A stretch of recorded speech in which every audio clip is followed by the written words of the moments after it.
And we're live. I like how I have a producer and he just points at me and I'm like, yes, that means we're live. Hello, everybody. Welcome to Unqualified Experts. This is the stream where we give advice to the internet. There are a lot of comical and outlandish questions out there. And today I have a very knowledgeable. He's very funny. And as he said earlier, and you know what, I have to agree with him. These are his words, not mine, but I definitely agree. He is a man and he's a lawyer, which means he knows more than everybody else. Nick Rekieta. 100% true. As soon as you said it, I was like, you know, this makes perfect sense. Thank you for joining me tonight. This is going to be fun. I'm excited.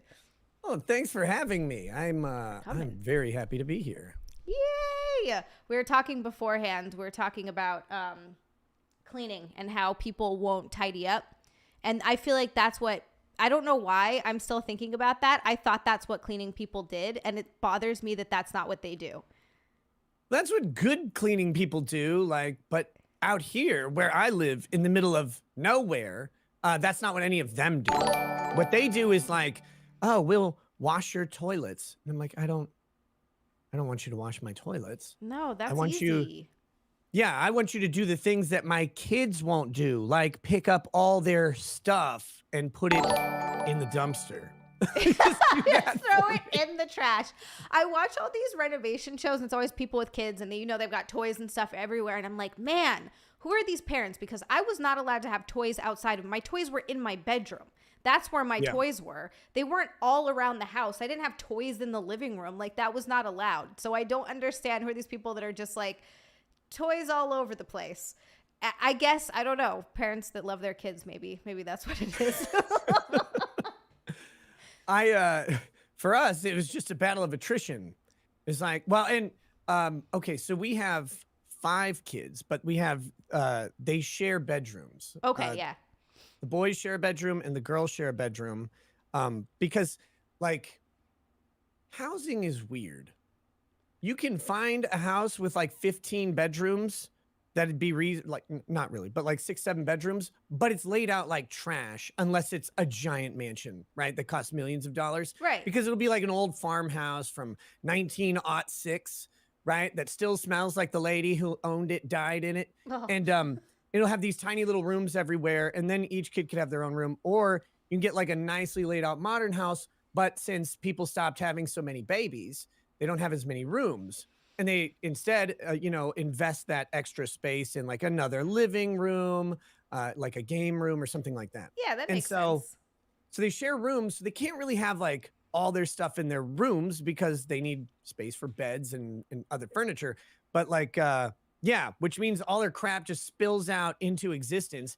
And everybody gives them stuff, Zia, all the time. It's like, oh, it's Christmas. Everybody gives each kid 50 toys. It's like, stop. They don't even like toys. No. Kids have will iPads. play with, they have iPads or they'll play with a rock. Kids don't actually need as many toys as people think they do for some reason. They're like, here's 8 million toys. And you're like, no, he laughed at a cup for like 30 minutes. They're fine. And he's 17. Right. Oh my God, that's me. Oh, I feel attacked. Hello, everybody. Thank you so much for joining, by the way. Hi, chat. I love all of you guys. Thank you. Thank you. We got a super chat, too, from Backhand. Backhand said, hi, Zia. Love and hugs. And then he said, hi, Nick. Manly handshake. So you get a manly handshake, Nick. That's very cool. And that was me shaking. That would totally look like a handshake and not anything else. Absolutely not at all. Yep. David Patero, thank you so much for being a member for 3 months. Thank you for being a heathen. We're so happy to have you in the community of heathens. And then Mad Amos with a $20 super chat. Mad Amos, thank you so much for the orange boy. He said, Neon Kitty is back. Yes, Neon Kitty has batteries. I'm so happy. He says, we were worried. And then Nick, is your bikini ready? So that's my other question. If we hit bikini goal, are you going to do it with me? Can we get Nick into a bikini? Everybody's been asking. Thank you, Mad Amos. I don't know if I would fit in any bikinis that are in this house. Bikini tops? Well, that's what I'm talking about. Are your boobs too big or too small? Too small. Just checking. Lady Raggeds fills them out a little bit better than I do. I can imagine. I can maybe do a tank top. I don't mind doing that. Sure, I'll participate however I can. But I don't think, I don't think I could convincingly wear one of her bikinis. It doesn't have to be convincing. I'm just throwing it out there. The convincing part is not necessary. Just Nick in a pretty bikini. She may stab me too. Or she might like it. This woman owns so many swimsuits that I mean, you could say, does it have on it? The answer is probably yes. Like it's unreal. That's just part of being a woman. Yeah. Yeah. I also have 8,000, but then again, I started getting them for the bikini goals. Before that, I had like 3. So, how many do you really have? Like estimate? 25. 25. I would think more, but I'm going to get. Trust me, I'm going to get more. I'm the worst. Yeah. Nick bought me this top, by the way. My Nick. It's so funny that there's 2 Nicks. Pretty good, right? He picks out like 90. And hold on, it does this. Oh yeah, gotta tie it. You gotta tie it. Nick does like 90% of my shopping for on stream because I hate shopping. Like despise it with a burning passion. I get so bored looking at stuff online. I get so fucking bored going to the store to try stuff on. I'm like, ugh. I can do it for like maybe 30 minutes on a good day, and then I'm like, I gotta get the fuck out of here. And so he very kindly buys a majority of my clothes now. It's really nice. I get the trying stuff on thing because we'll go out when we have time and like the kids are taken care of. We're out doing something and we're a place where you can actually shop. We'll go to like dress shopping because we do a couple fancy events a year where she gets to wear dresses. I get to dress up in a suit and we have like an excuse for it. And so we'll go out dress shopping and she's like, okay, we're going to go buy dresses. And then she's like, grabs 3 of them and goes and tries them on. She's like, I am exhausted. I'm like, Jesus. It's a lot. It's You're a tired, lot. but it's like the the emotional and mental thing, the investment of trying on these damn dresses. Yeah, and then you got to take your clothes off and you got to put one on, and the lighting in the dressing rooms with the mirrors. You always look and you're like, oh God, is that what I look like? It's terrible. The whole thing is just awful. They don't make it fun. And you always got to watch out for the one guy who's like standing there, like kind of leaning into the dressing room, like hallway, like with a cell phone out. Yeah, and a Burger King, like, so that's actually normally me just waiting for her, but sometimes it's like a real creepy dude. Sometimes it's a guy that's not with a woman or a child. Yeah, and they're like, why are you here? And he's like, I'm waiting. For what? I'll find it. I just hate when they don't have chairs or couches near a dressing room. Like, give me a couch. Yeah, I feel bad for all the husbands that don't have a couch to sit on. They really do. They need a little, you know what they need in women's stores? They need game sections where it's like some Xboxes and like a couch, and then they'll get a lot more people shopping for a lot longer. I'm just saying. There was this maternity store at the Mall of America, which we got to frequent for, I think, 2 pregnancies before we were done. And they actually had, one side was a giant TV playing cartoons, and it was a bunch of Lego stations for kids. And then the other side was a giant TV playing sports and really nice couches for the dads. And I was like, this is the greatest thing. And you walk in, they're like, would you like a Gatorade or an apple juice or a water? To all the dads who had to be like hauling around these pregnant women and strollers and kids. And it was like, what is this? Is this heaven? This is heaven. That is genius. That's the most genius thing I've ever heard. See, that's all that they ever want too, by the way, like dads and kids. You just give them sports and toys and a drink. Yeah, I don't even like sports, but I'll sit down like I'm watching football with an apple juice and a Gatorade, just 2 fisting them. double fisting and being like, if they were smart, they'd give you liquor. That would be the best. That would be the next best thing. One of the employees would accidentally give it to the kids. That would be a big mess. Oh, that would be amazing, though. Have you ever seen a drunk kid? I don't know where I would see that, but no. If you knew my father, you would have seen that. I was one of those drunk kids. So one time, apparently, it's so bad, but it's so funny. Apparently one time my dad was having a party and I was like maybe 1 or 2, old enough to walk. Like I was waddling around.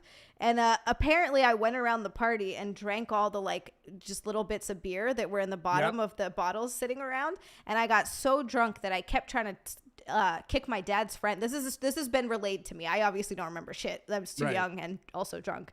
My dad told me that I was going to his friend Skip, who I called Uncle Skip, and I kept kicking him, and I was like, "Get out, Uncle Skippy, get out!" My dad was like, "What the fuck is happening?" And then he realized that I was drunk, and he was like, "Oh," because I think at one point he saw me drinking the beer, and he's like, "Oh, Jesus Christ."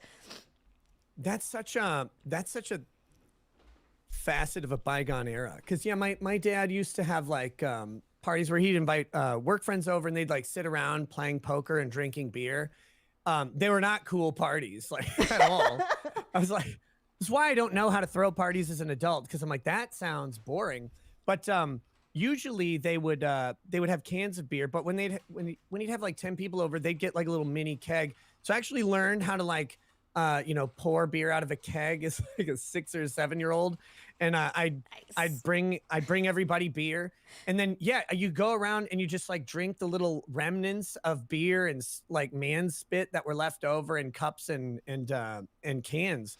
And then I realized when I was older that I should probably have syphilis or something from that, because it was so disgusting. It's so gross. It's just mostly backwash with a little bit of beer left in it. Yeah. Ugh. Yeah, it's wild, but yeah, it was like not a thing.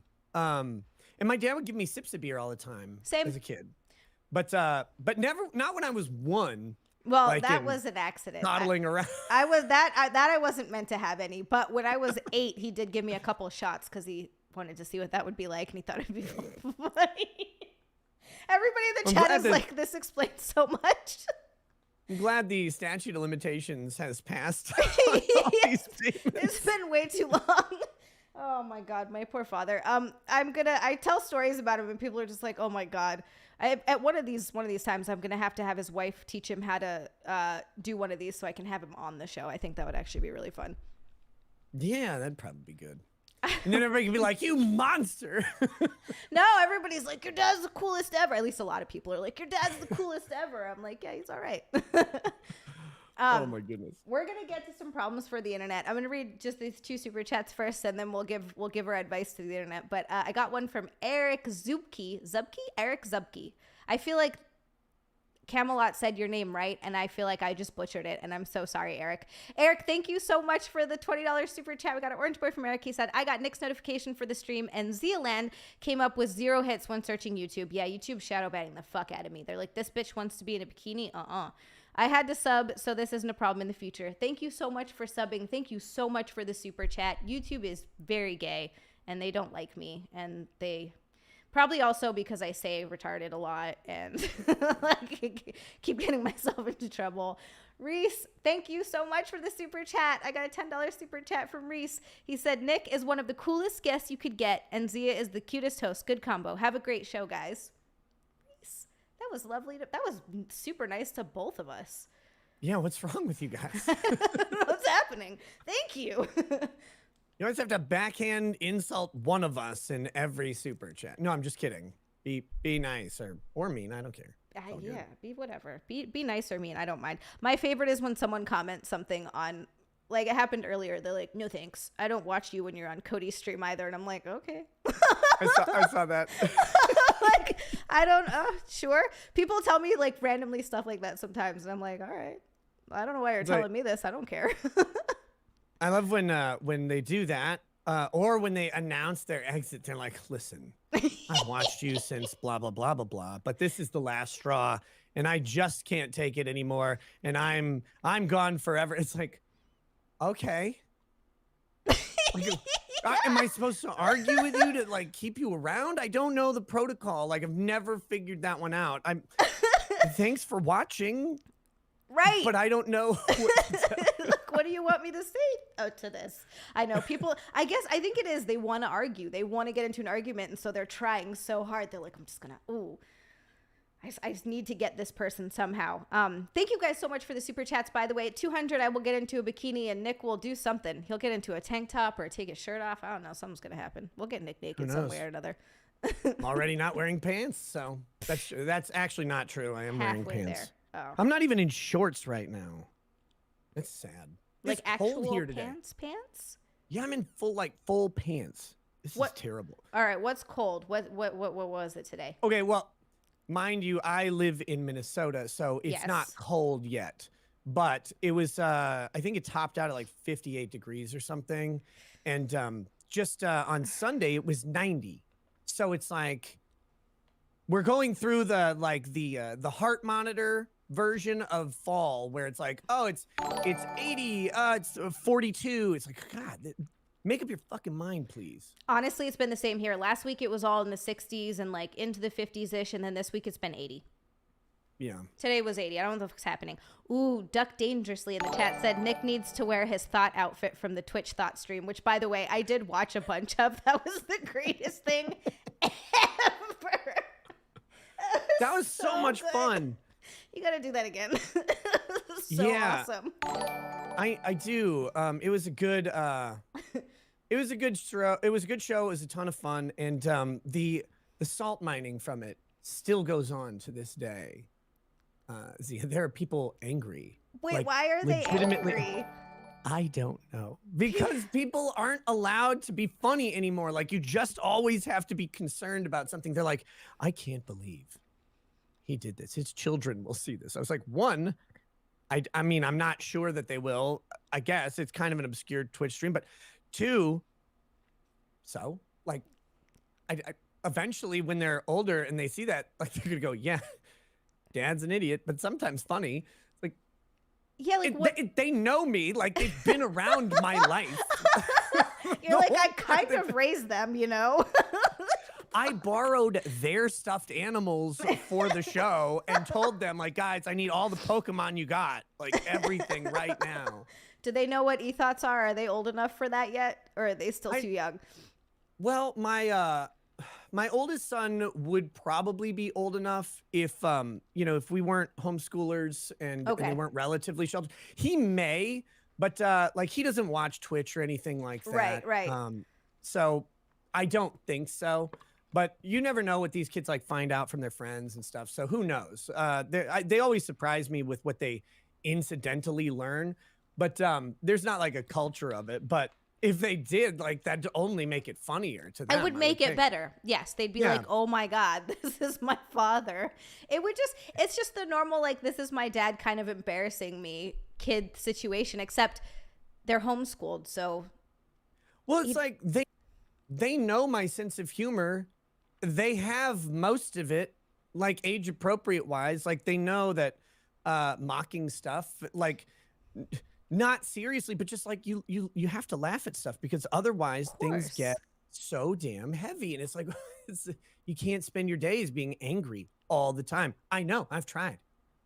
Yes, and people really do like to. I think people really like to be angry, but I'm the same. You got to laugh at stuff. You got to be able to laugh at yourself. Like, people that I don't know, that can't laugh at themselves. That's gonna be a tough life for you, man. You're gonna have a tough time. Especially if you run into me, because I'm going to laugh at you. So you better be laughing along, or else you're going to feel bad. You're going to feel bad. And I mean, Jesus Christ, it's not that serious. Like, relax. I've had people call me 1,000 times, and I'm like, yeah, kind of. Like, I don't know. Not kind of. Actually, like, a lot. I don't care. Make fun of it.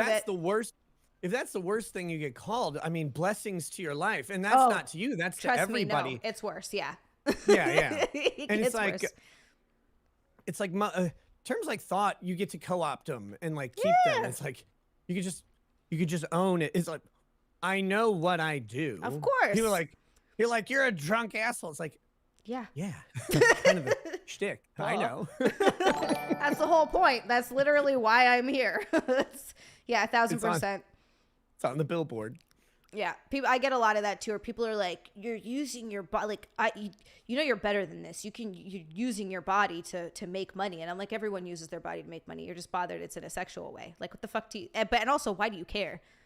Like, I've such like a long prepared speech on this and how fucking dishonest and disingenuous it is for especially dudes who go online and talk like stuff like I do, right? Mm-hmm. Because I don't want to override the show, but I'll give a mini version. Previews of it is, you know, men are attracted typically or attracted.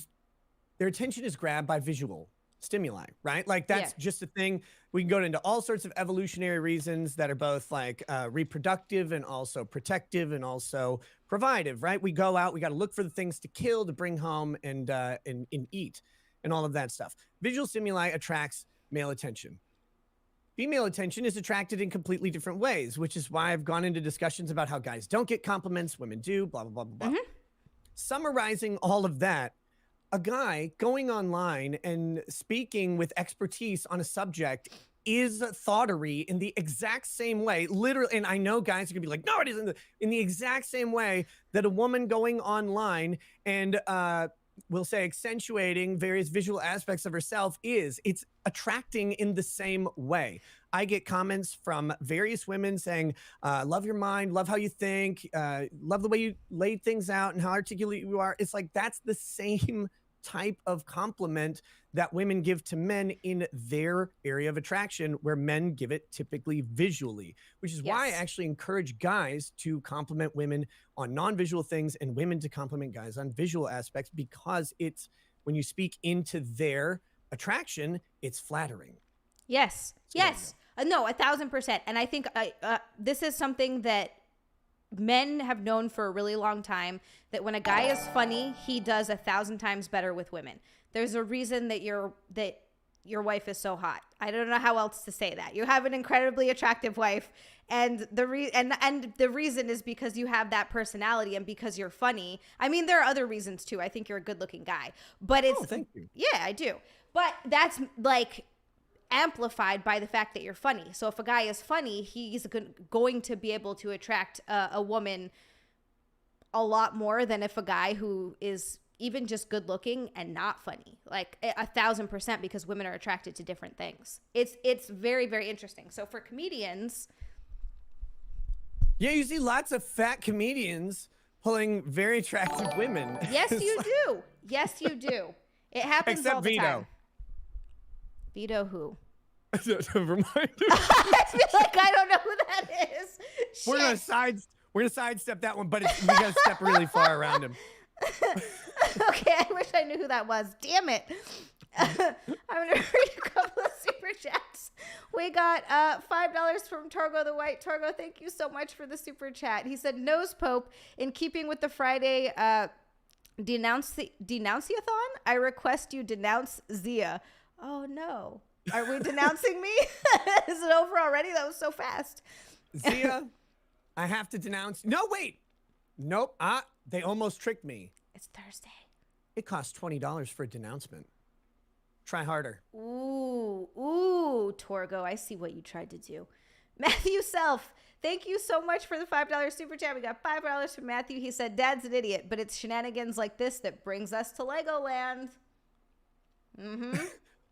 Also true. That was also part of my OnlyFans justification speech the other day. When someone was like, how are these moms going to justify OnlyFans their kids? And I was like, well, I mean, I don't think they think of it the same way. First, I don't think the moms do. I don't think the kids do, because I think society is shifting towards kind of that direction, and the sort of democratization of sex work as the catch-all term. But it's like, it's becoming more and more widespread and more accepted. I don't think it's that hard for moms to explain it to kids. And just because someone may not have the same opinion as the mom and the kid, like, that's going to be irrelevant. I don't think people ever process the fact that kids who grow up in like an abusive home will just accept that that is what life is until they find out that that's abuse. Yes. And that's an extreme comparison. It's not trying to draw any connections or conclusions, but it's something where we would look at this and be like, oh, this kid is enduring hell and doesn't reach out for help. It's like, but that's because they don't know that all the other kids aren't enduring that hell until they're old enough to articulate what home life is like. But that applies to everything. I mean, you and I clearly grew up drinking the remnants of beer that our dad and their friends might leave around, and other kids didn't. A friend of mine, I went to visit his house one time, and they left cans of soda out all over the place, and I left my Big Red out overnight. And then when I woke up in the morning and went to go finish it, it had been used as an ashtray. like that was not normal to me at all, but completely normal in there. He's like, you can't leave a soda out overnight. I'm like, why? Right. It was weird. But that's the environment you live in is, conditions your opinions on things more than just about anything else. And kids who are raised in that environment, you'll have to justify to them why that would be bad. Yeah, and they'll be like, I don't understand. I had a fine childhood. My mom was always home. We had the best of everything. Like, you're telling me, okay, so you've seen my mom naked. So people say that a lot too. They're like, how can you just with me and my husband? They're like, well, like, but then people can see you naked, and yeah, and then what? Some people are a little more comfortable with nudity than others. Exactly. And like, what do you think happens then? Okay, so they see you naked, and then what? Well, then they've seen you naked though. Yeah. Okay. And then, like, what does that do to my life? Absolutely nothing. It doesn't do anything to my life. Like, my life is exactly the same whether someone's seen me naked or not on a screen, except now I could buy a house. Well, and the crazy thing is, it's like you don't have to accept that being okay for your life. Like, they don't have to then be naked. No, like, they don't have to do it. And so it's like, well, I mean, and they could be like, well, I don't like that. It's like, I mean, okay, sure. You are allowed to have your own limits and your own relationship statuses and stuff. Yeah. I find it, don't take this the wrong way. I find it fascinating, but not because like I have some sort of judgmental aspect of it. I just find the different ways that couples interact in general to be super interesting because, again, we grow up in our own columns and we get to understand this. Both my wife and I are from fairly conservative homes. I was raised Catholic. She was raised conservative Christian, but it's like, we have pretty similar understandings of what couple interactions would be like.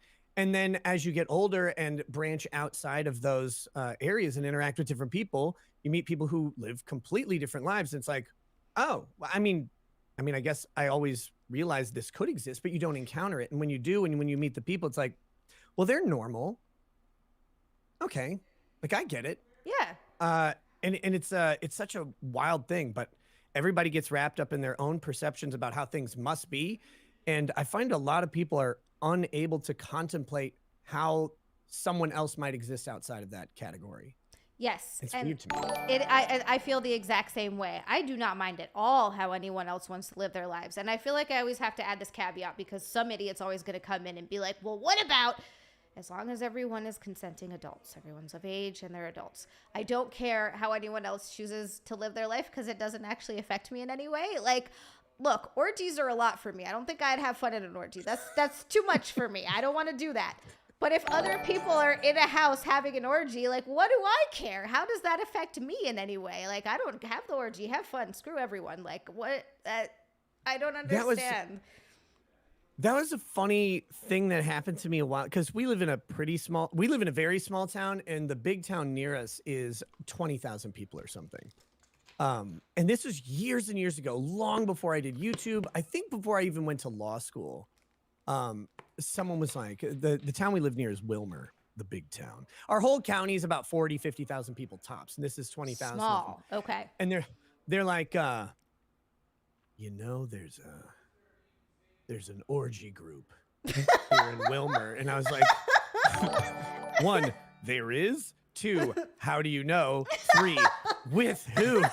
Dear God, we're in the middest of West. Emphasis on the mid. Like, who is going to these things? Oh, no. Like, how greasy are they? Like, oh God. And not for me. They're like, no, yeah, and like I don't get it either, because it's like that's a lot. Like, that's too many dicks. I don't want that many dicks. I'm fine with one. One is good. And you'd have to be really comfortable with a lot of people. And like, like, hey, we brought our friends. Like, we didn't talk about this. I don't know how that shit would be weird for me. Yeah. But I'm sitting there going, like, I mean, at the end of the day, though, like, why are you telling me this? Right? Like, what do I need to know? Like, do you want me to do something about, like, are we supposed to go on a crusade? Like, what is the... You're supposed to show up with your pitchforks and your torches. When you guys are done moaning, get out here so we can kill you. Like, I just can't. But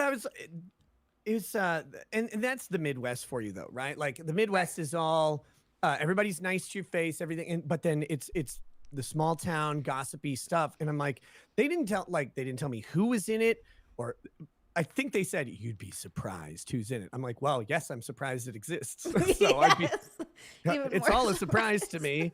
But it's like, that didn't accomplish anything except for letting me know that there's this mystery orgy group in the town that's as fat as your average water park. So like, I don't It's not the orgy that you want to film. Well, and then you just go on living your life and you just have this piece of information that you really didn't want, but there it is. That's it. Years have gone by and no one has ever said another word about it. And I'm like, I don't know if it's still a thing. I don't know if it was like one of those, was it like a casual invite? Like a below the table, like, there's some really, and then they're waiting for you to go like, well, that's not so bad. And they're like, oh, well, maybe. Let me hand you this pineapple and we'll talk. Like, okay, calm down. The upside down pineapple. I learned that recently. I was like, wait, what? That's the swinger symbol. Okay.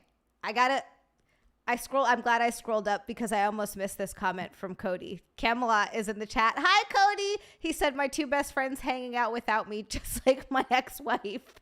Oh, no. Cody.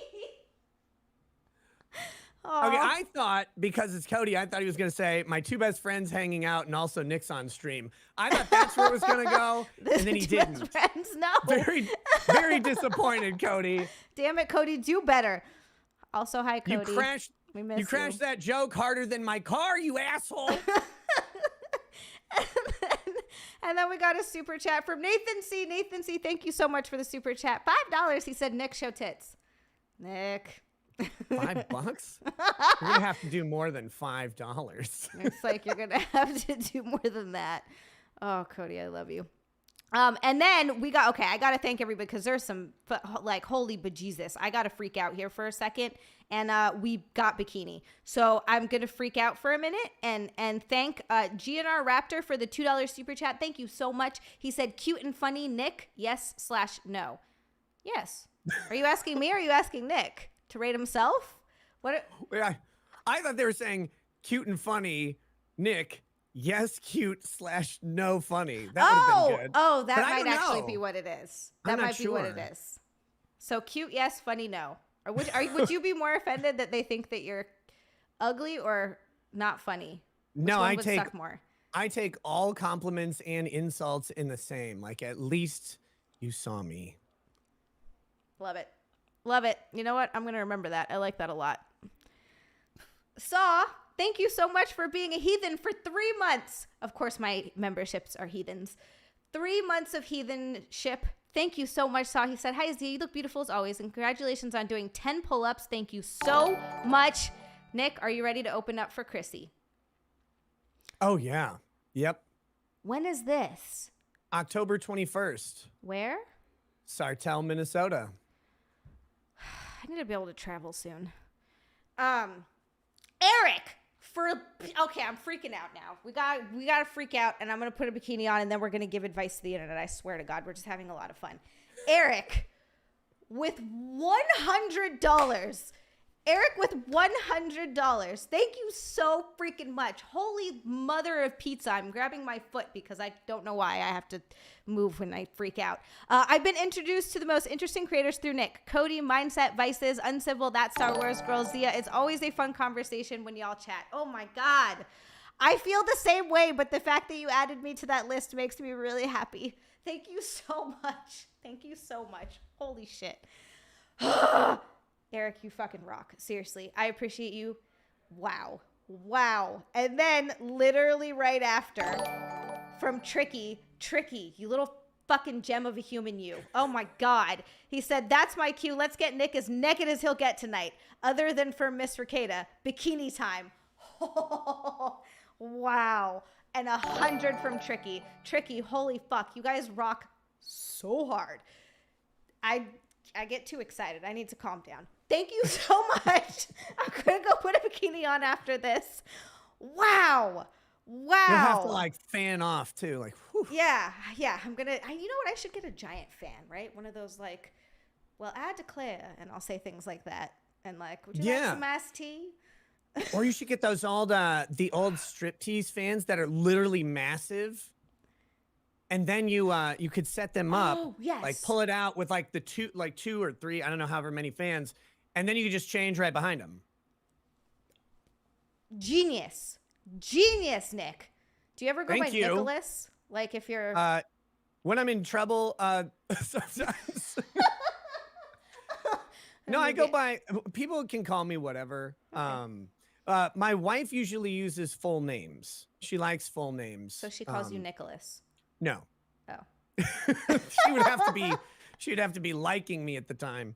Oh. No, she usually, well, we usually call each other, you know, like, she calls me like dad a lot or mom because we're around the kids, referencing whoever. But no, she usually is just like, hey. Hey, you. Hey, guy. But, hey, person I married. But if she's like being intentional, yeah, she'll call me Nicholas a lot. But most people just call me Nick, except for people on the phone who have Indian accents. Hello, Nicholas. Like that. I hear you're having a problem with your Windows computer. Actually, I am, because I have 12 minutes right now. Matt Amos with a $20 super chat. Matt Amos, thank you so much. He said there was a quote in a book by Stephen Bruce. He said, quote, appropriate action means to advance your own goals without unintentional harm to anyone else. If you can manage that in your relationship, you're doing well. I like that. I've never heard that before. I like that a lot. Appropriate action means to advance your own goals without unintentional harm to anyone else. That's great. That is very great. I like that much. And then I feel like I saw a member that I missed. Oh, Chris Thompson, thank you so much for becoming a member. Welcome to the Heathens. I feel like I know who you are from being in my chat for a while, and you're going to fit right in. Thank you so much. Holy shit. All right. I got to change into a bikini. I think, do I have to go too, or should I wait till you're back? Like I can just talk while you're gone and then until you're back and then. Gonna ask if you're okay with that. If not, we can go at the same time and we can come back at the same time. But if you're cool to just yammer to chat, we could do that too. I'll fill in. Okay, thank you. Oh my God, you guys. Yeah. This is amazing. All right, I will be right back. I got to pick out a bikini. I have like 30 to choose from. Hold on. Sweet. Thank you guys so much. Hey guys, how's it going? Welcome to everybody who is from my, my reach or whatever. Great to have you here and supporting my friend Xia. To all of Xia's fans, thank you for allowing me to guest on the show. I have enjoyed talking to her quite a bit on Camelot stream, and she was on my stream one time, which we'll have to change. But yeah, I guess we are going to start giving advice to the internet, which is something I love to do as an expert in all things. As an expert in all things, I love giving advice. I don't know what, I'm trying to think what I should even talk about while she's gone, because right now, everything that I've been looking at is like political and legal stuff. So where should we go? Where should we go? Should we just do unbreaded? Like we just go ahead and get her channel canceled? Don't come back in the same bikini? I don't think we have it. I don't think we have the same one. But you know, I could try. I was just talking with my wife about this. And about this. About like you know, like, should I wear a bikini on stream? That's not true. We weren't talking about that. No, but we were talking about Naked Snake, and it was pretty funny. I love how people react to all this stuff. It's the weirdest thing in the world to see the internet melt down over various, what I consider inanities. But what people find to be inane, I guess, varies from person to person.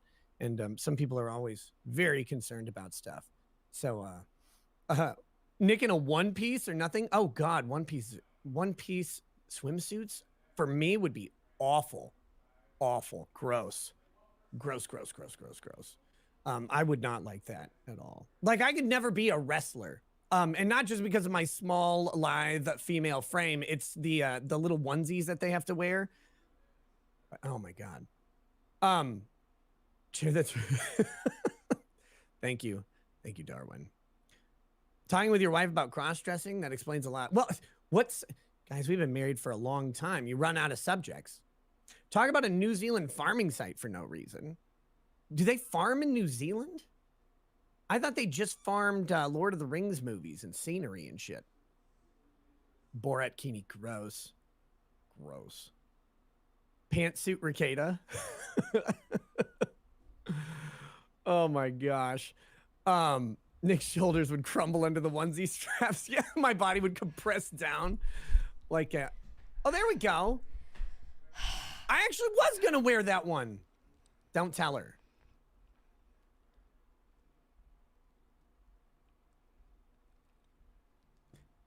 Are we going to get an earpiece? Oh, I was wondering how long you were going to have to mess with the earpieces. I hate cables, by the way. Me too.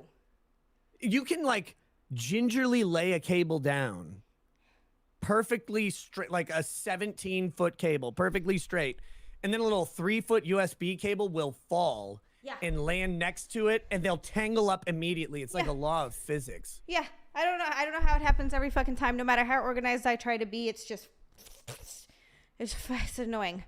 God, I ate so much dinner and I regret it now. I really should have. What'd you eat for dinner? I made creamy Tuscan chicken over rice. It's this recipe. I follow this guy, Jalal Sam Fit, and I talk about him all the time because I make so many of his meals. They're so good, and it's all like high protein.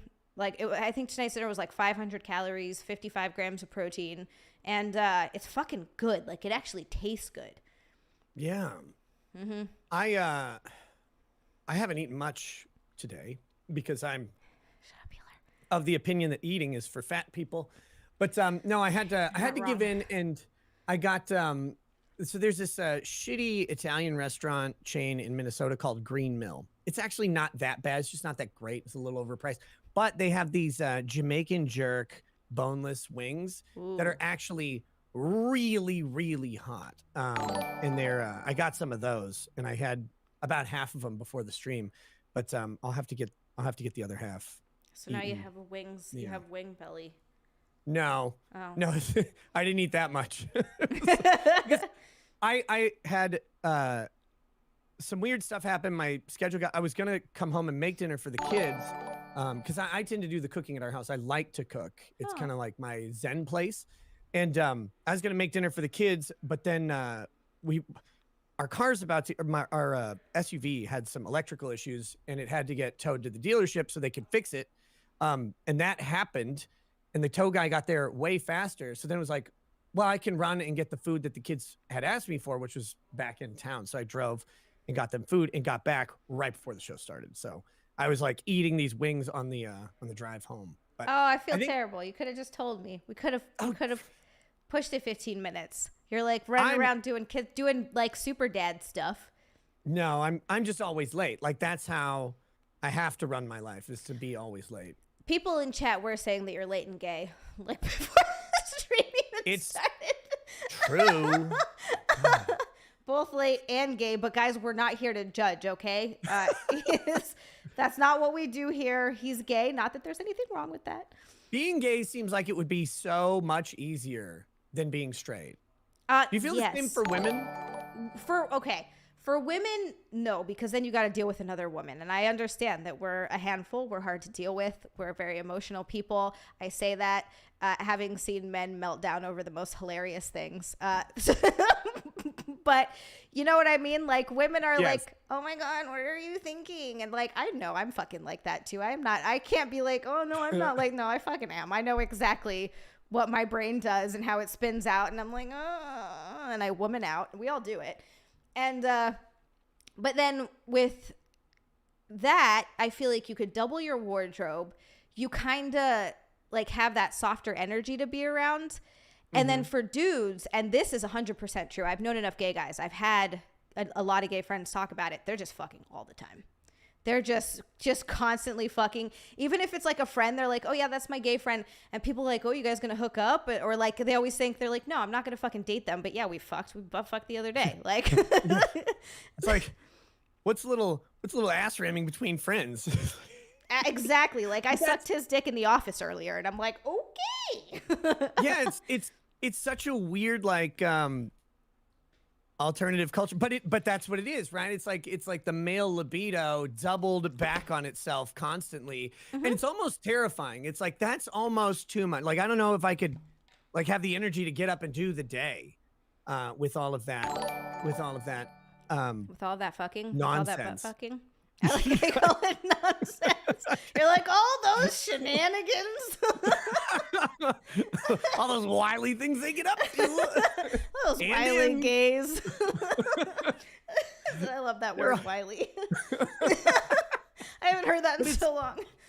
It's weird because I know a couple, gay dudes, and I know a guy who used to be gay. I don't know how that works. Like I'm not sure. But not gay now, and like the stories that he tells me, I'm like, Jesus. And then I start throwing holy water on him and stuff. But it's wild. But yeah, it's I feel like for a lot of dudes saying like, God, if I could just be. There used to be a guy in my Discord who in college decided to be bisexual because it was just easier to pick up guys, and I was like, but let me pose a counter argument. That's a dude. Yeah, like that's a man's butthole, and when they're bent over you see balls hanging. Like that's right. I'm like I don't know that there isn't like a thing in me that could go, you know what, I could just do that. Like that it doesn't work that way. No, you have to either be into them or not. Like I know I like women. I think women are super hot. They're very sexy. I prefer lesbian porn. I think a lot of girls do though, because it's more focused on the woman, so that sort of makes sense. And I've slept with women, and it's a good time. I do need a dick. Like I can't just be with women or just be with a woman, and that's how I know I'm more straight than not. But I know that, and I have friends who are 100% straight, but they've collaborated with women for like OnlyFans and stuff like that, where they just do it for the collaboration, but they get they're like, no, I did nothing for me. I'm 100% straight. Don't like it was not a turn on, but it was a business thing. But I guess that's a little bit different. Yeah, I don't know. I mean, they say a lot of the male porn stars or whatever had to do gay pornography first and stuff, and it's like again, that would be the hurdle. Like I could not for business do that. It's just not right. I don't see it. They've got to be taking some crazy, like Blue Chew or something to stay hard for that, right? I couldn't tell you. Like, I mean, you'd think, because yeah, that is, and that's the functional difference between men and women sexually, of course, is that if a woman is not into it, like the cure comes in a bottle and it's just lubricant or whatever. If a guy's not into it, it ain't happening. Like you can try like some sort of medication, but if that doesn't work, it's not happening. It's just not gonna go. So it's like just gonna mush against things. I just don't know that you can 100% fake it. I mean, maybe there's some guy out there who's gonna be like, I'm just gonna pretend it's a chick, and that's, I don't know. Very weird to me. I don't get it I either. don't understand it. But teach their own. Go gays. You guys can do it. You hear that? We're very tolerant here, all right? Go gays. I like Jay Butcher. I've had gay guys give me Coke. At first, I just thought they were really nice people. Dude, that was a wedding proposal. That's amazing. Oh, my God. That's the gay version of a ring. Some cocaine, you're mine forever. Now bend over. Eric, thank you so much for the $20 super chat. We got another super chat from Eric. You guys are fucking Eric. Holy shit. Thank you. He said, don't scare them with the unbreaded. Was that something you guys were talking about when I was gone? No, I didn't do that to you. I'm not that mean. Unbreaded is a segment I did on my show for a very long time. And it stopped not too long ago because it was getting stale. But it's this insane man's manifesto. He's a PhD in philosophy, and from Duke University, and he worked at UCLA for a while and taught philosophy 101. And then he was arrested for making terroristic threats to all of the staff, which, and when they wrote the article about it, they mentioned his manifesto. And I was like, oh, you can't tell me that they arrest this dude for this crazy screed. And it's 800 pages. Don't get me wrong. It's not short, but it's like this, but it's a crazy man's screed. This isn't a threat. But that's the way the articles framed it. But when I dug down deeper into it, no, he actually sent emails like, I'm getting a machine gun. I'm going to come riddle you full of holes and stuff. Like, he was very violent, very actual threats. He's not in prison. He's committed because he was not competent to stand trial. He's very insane. But I would read one page of his manifesto every night for a year and a half or so. And it was, God, it's great.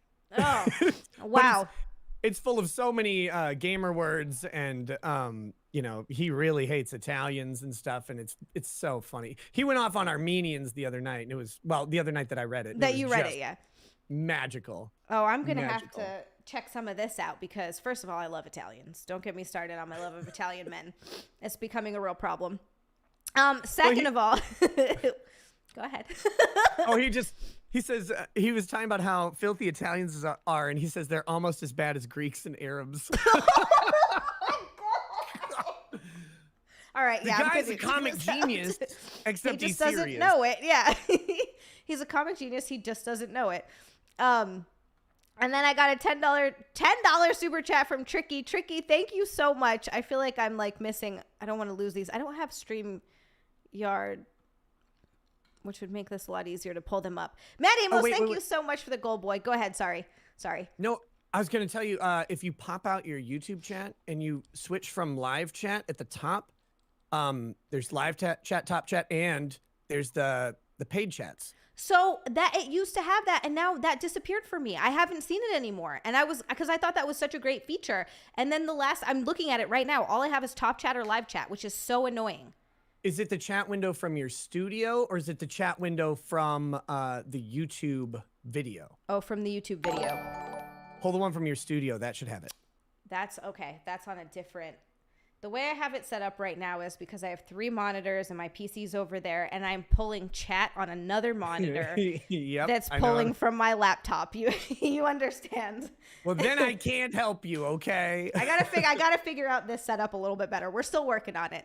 But Matt Amos said, and you'll always drop something behind the chair. You know what? That's an excellent point, Matt Amos. I completely forgot. There's stuff back here. What did I lose? Okay, sorry. I had to do that for them. I should have warned you. Thank you guys so much. You have a tag out on the side on your top. Other side. On my top. Oh, yeah. Oh, thank you. No problem. Anytime. Thanks. Good looking out.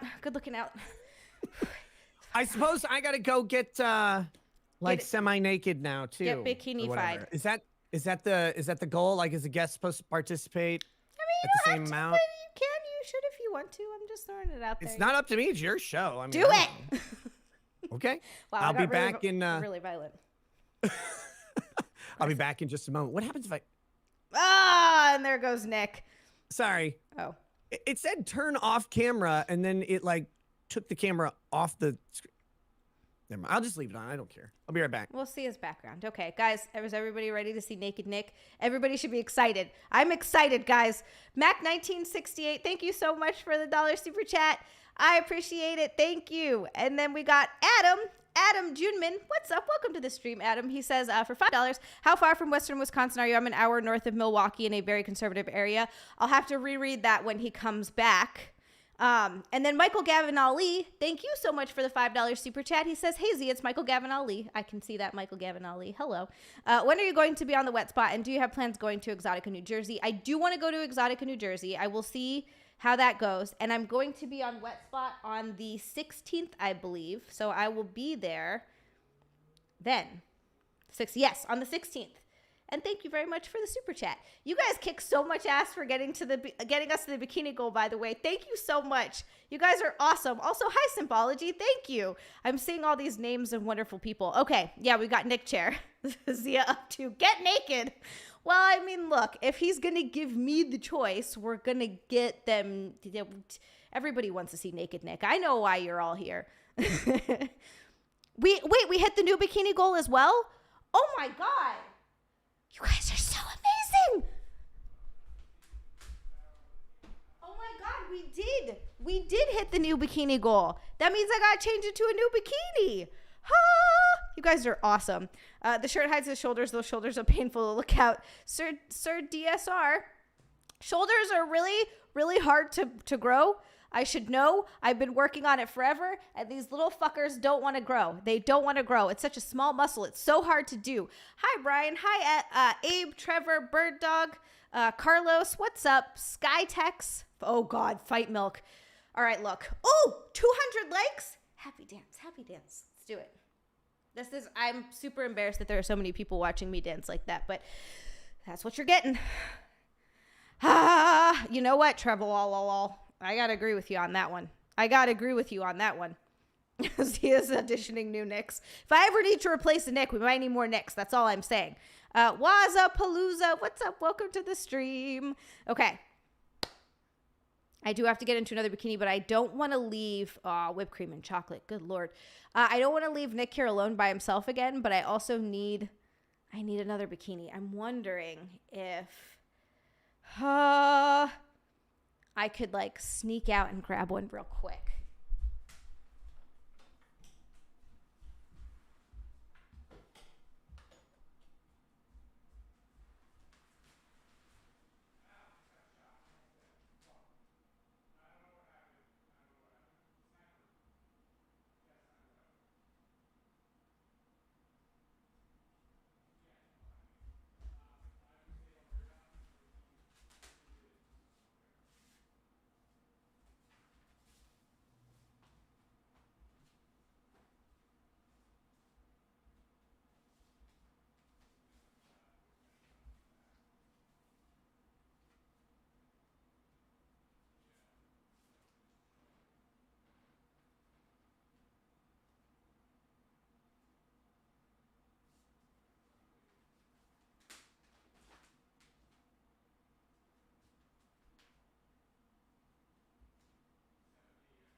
Wait, you got in a whole separate one while I was gone? We hit this because we hit the second. If we hit 200, it's bikini. 300, I changed into a new bikini.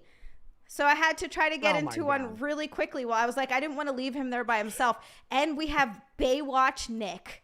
There you go. Baywatch Nick. Guys, what more could you ask for? There's so much eye candy on the screen right now. Look at this. Look at this. It's beautiful. It's fantastic. I love it. You're all welcome. Yeah. You see this, guys? You guys see this? See what he does for you? I have to read this super chat because I read it and then you were gone, but it's a question for you. So it's from Adam Juman. He says, oh, there's another one. I missed one. Oh boy. Okay. He said, Adam says, do you know Tom Grieve, a 2A constitutional lawyer on YouTube? Nope. All right. Sorry, Adam. And then he asked one more and I almost missed it. Adam, thank you so much for the super chat, by the way. He said another one. He asked about where in... No. I need this to work. Oh, here we go. Adam, thank you so much for the super chat. He said, how far from Western Wisconsin are you? I'm an hour north of Milwaukee in a very conservative area. How far from Western Wisconsin am I? About, let's see, it's 2 hours to the Twin Cities and then another hour or so to Wisconsin. So I guess three hours, 3.5 somewhere. Is it conservative where you're at too? Yeah, pretty conservative where I am. The Wilmer, the tiny big city, is not conservative, but everything around it is very conservative. Lots of farming, hunting, you know, heavy evangelical Christian influence. So that's usually the way it goes. It's like the cities are blue and then the surrounding areas. New Jersey's a bit like that too, actually, like quite a bit like that. Right. There's a guy that works out at my gym that wears a Make America Great hat again, and no one says anything to him. So I'm just like, oh, must be fine here. Yeah, it's. I mean, I don't care. It's an interesting place. Like I don't really care either. I've grown up in and lived in both like liberal and conservative areas, and I figure you just end up gravitating to whoever you hang out with anyway. Like, yeah, that's how it tends to go. That's exactly what it is. And I think I was saying this on one of my streams. I could never be friends with someone who's going to tell me I can't fucking make a dark joke or say retarded or like say the M word. I feel like I don't know how far I can go on YouTube before I get my YouTube taken away. But you know, like shit like I've gone pretty far. Okay. Ooh. Yeah, and your YouTube is still here, so. It wasn't for a while. Dude, I heard about that. Yeah, it was terrifying. That was fun. But thank God for a Rumble. Yeah, thank God for Rumble, and thank God you were able to get your YouTube back. I'm still fucking salty that they haven't given Cody his Twitter or X or whatever back. Like, that's really fucking irritating. Elon's going to have to go on another one of his little, like, oh, we're going to give amnesty to everybody things, like, which he should just do every 3 months. Yeah. And fire whoever is running his appeals fucking department, because it's bullshit, because they're obviously not handling them properly. I don't think anybody actually is at this point. Well, I think there are a few that do, but I think the majority of them, like there's a button that somebody clicks in the review department. And once that button's clicked, you get your auto response. It doesn't go to people anymore. So you can send 1,000 after that and you're not going to get it. Because that was, for the longest time, that was a good trick. You could do it on YouTube. I think it's against TOS, but I know people did it without ever having trouble. They would upload like 5 of the same video, and they'd all be yellow, and then they'd manual review all 5 of them, and one of them would turn green because they get different reviewers, and one of them would turn green, and then they delete the other 4 and let the 5th one launch. That is genius. Yeah. So that's but that doesn't work for live streams or anything. That was just for if you're uploading, you know, the short video on demand content. And their videos were not long, couple minutes each. So it really wasn't a big deal to just upload a whole shitload of copies of them. But everything was the exact same. Title, description, everything. YouTube used to do this. They probably still do, but they used to do this thing where like your channel could get into a status where everything you uploaded was going to be yellow for like 6 months. And then eventually it'd be like, oh, my uploads are all green now. Cool. Yeah, after you already lose all the ad money because no one's watching it anymore because it's sat for 6 months. Right. Like if it's not approved within the first, like, even honestly 24 hours, it's fucked. Like that sucks so much. Yeah, they when they yellow out your video for 24 to 48 hours, there's no more distribution unless you get one of those random weird viral things that happens later. Yeah. But you which is never. Let's be clear, that's never. That's like getting struck by lightning. Yep, but I've literally never had that. Okay, I'm gonna finish these super chats. Yes, go ahead. Swimsuit question for you. Yes. How short of shorts on guys? Ooh, I don't like shorty shorts on guys. You don't like shorty shorts on guys? They don't have to be like crazy long, but like. That's long shorts, Xia. Is that long shorts? How short do you want, like balls hanging out short? Yes. I mean, I guess I don't mind that, but it depends what kind of beach we're at. Shorter. So like this? Yeah, that's about right. That's okay. Interesting. That's what I'm wearing now. Okay, we got to see this. Guys, we're going to need to stand and turn. Wait a minute. No, we're not at the goal yet. What's the goal for a stand and turn? I don't know. What are we at? We're at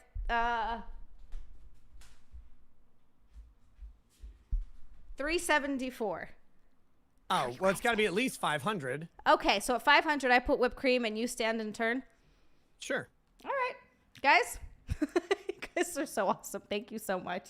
Matthew said you need someone to write you a bikini song to throw up when you leave your chair. That is an amazing idea. If there are any songwriters out there that are up to the task, please hit me up because I don't know any, and I wouldn't even know where to begin to find someone. So that'd be amazing. I'm sending a message. Not to you. Oh, okay. No, about this. Oh. Hold on. Let me see. Oh, about the thing. Okay. Oh, I can click on them. I'm so dumb. Law of self-defense. Thank you so much for the $10 super chat about this. Thank you, Nick, by the way. Sorry. It for some reason registered in my brain what you said about 30 seconds after you said it. Appreciate it. Wait, all I need to do is stream with Nick. To stream with Nick is wear a bikini. I'm in, brother. Law of self-defense is going to wear a bikini to stream with you. Sounds good. Do it. Do it. Wait. I think Law of Self-Defense, I think he's streaming tomorrow at noon. Was it noon Eastern or just noon Central? Or what the hell did you say? He got a very funny letter. Noon Eastern tomorrow. He's going to read the letter on stream. And I think he's going to be in a shirt that he got from the Colorado Public Defender's Office because they told him he was not allowed to wear it. Wait. He had to give it back. What? They made him give his shirt back? Wow. They told him he had to. Wow.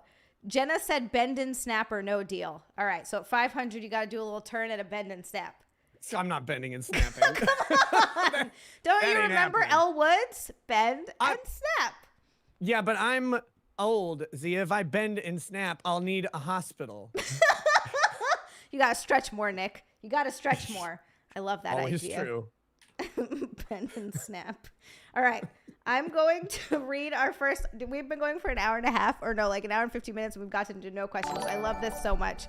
That's how I'm having so much fun. Or that's how you know I'm having so much fun. Okay. This is terrible. Okay, before we even get into it. Wow. Wow. Wow. All right. Law of self-defense. He says, "Aw, Nick, very kind of you to mention law of self-defense. Thank you so much for the super chat." And then Warlock GCS2. What the fuck? You are, wow. Thank you so much. Holy shit. For 116. This is the third red boy of the night. You guys are, I can't say words. Jesus Christ. You guys are awesome. He says, let's see those swinging balls, Rekieta.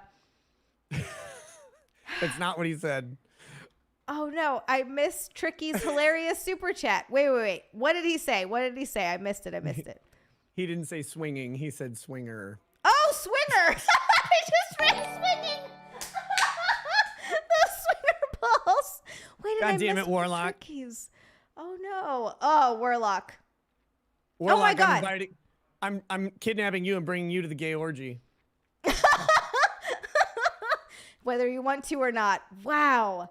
And then I missed super chats. Holy shit, how did I miss this? I'm so sorry. Tricky, thank you so much for the $10. He said, just imagine Nick running slowly on a beach. Not like Baywatch, just because he's old.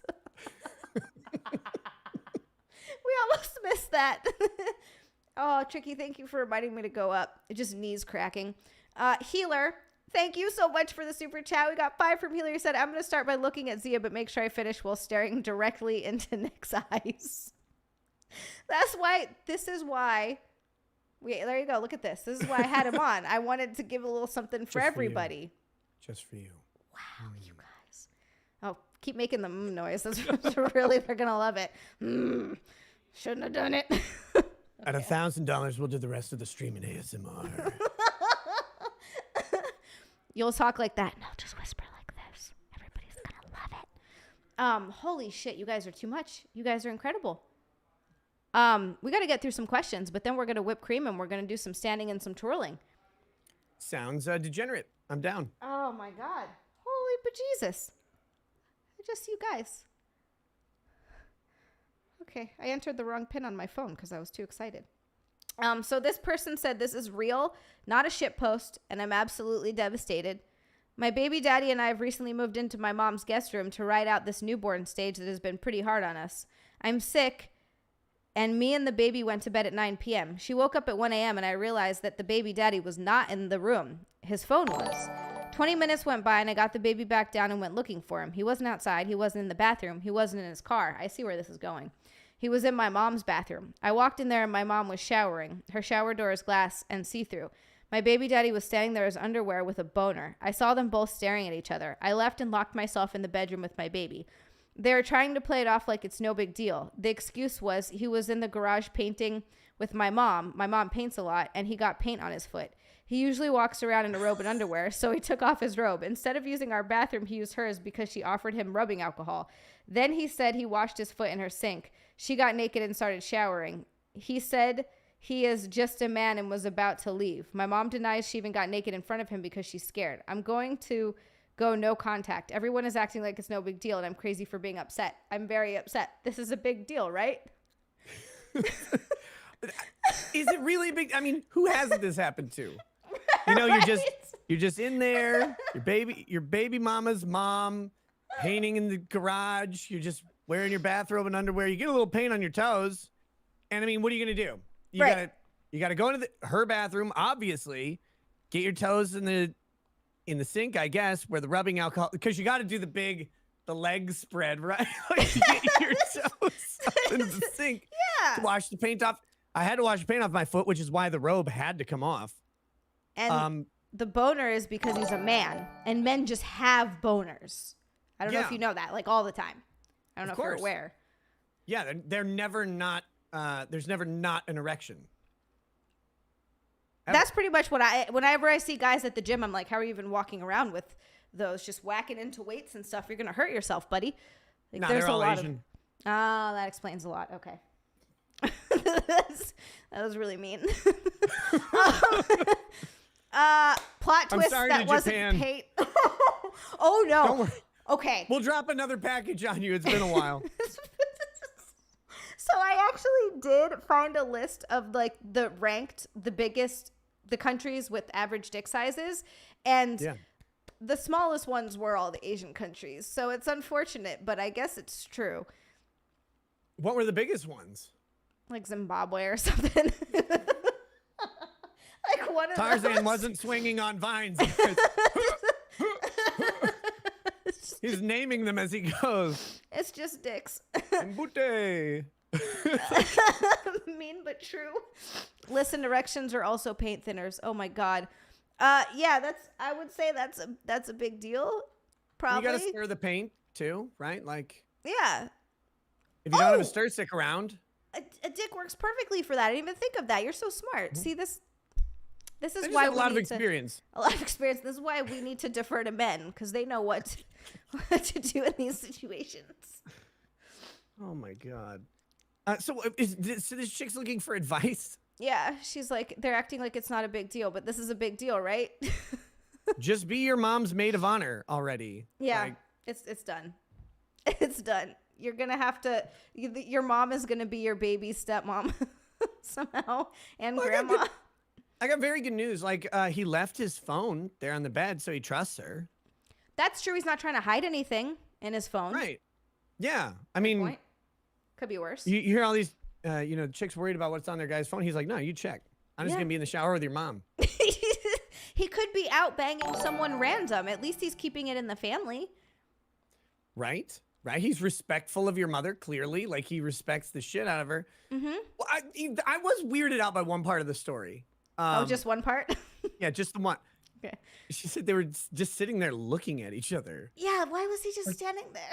That's weird. Like, that, to me, all of the other parts make sense. I'm not endorsing them, but like this all adds up. But he's just standing there in his underwear with a boner looking at the shower mom, and she's just in the shower looking back at him. Like, is she like showering? Or is she just like in the shower incidentally and just like oddly leering back?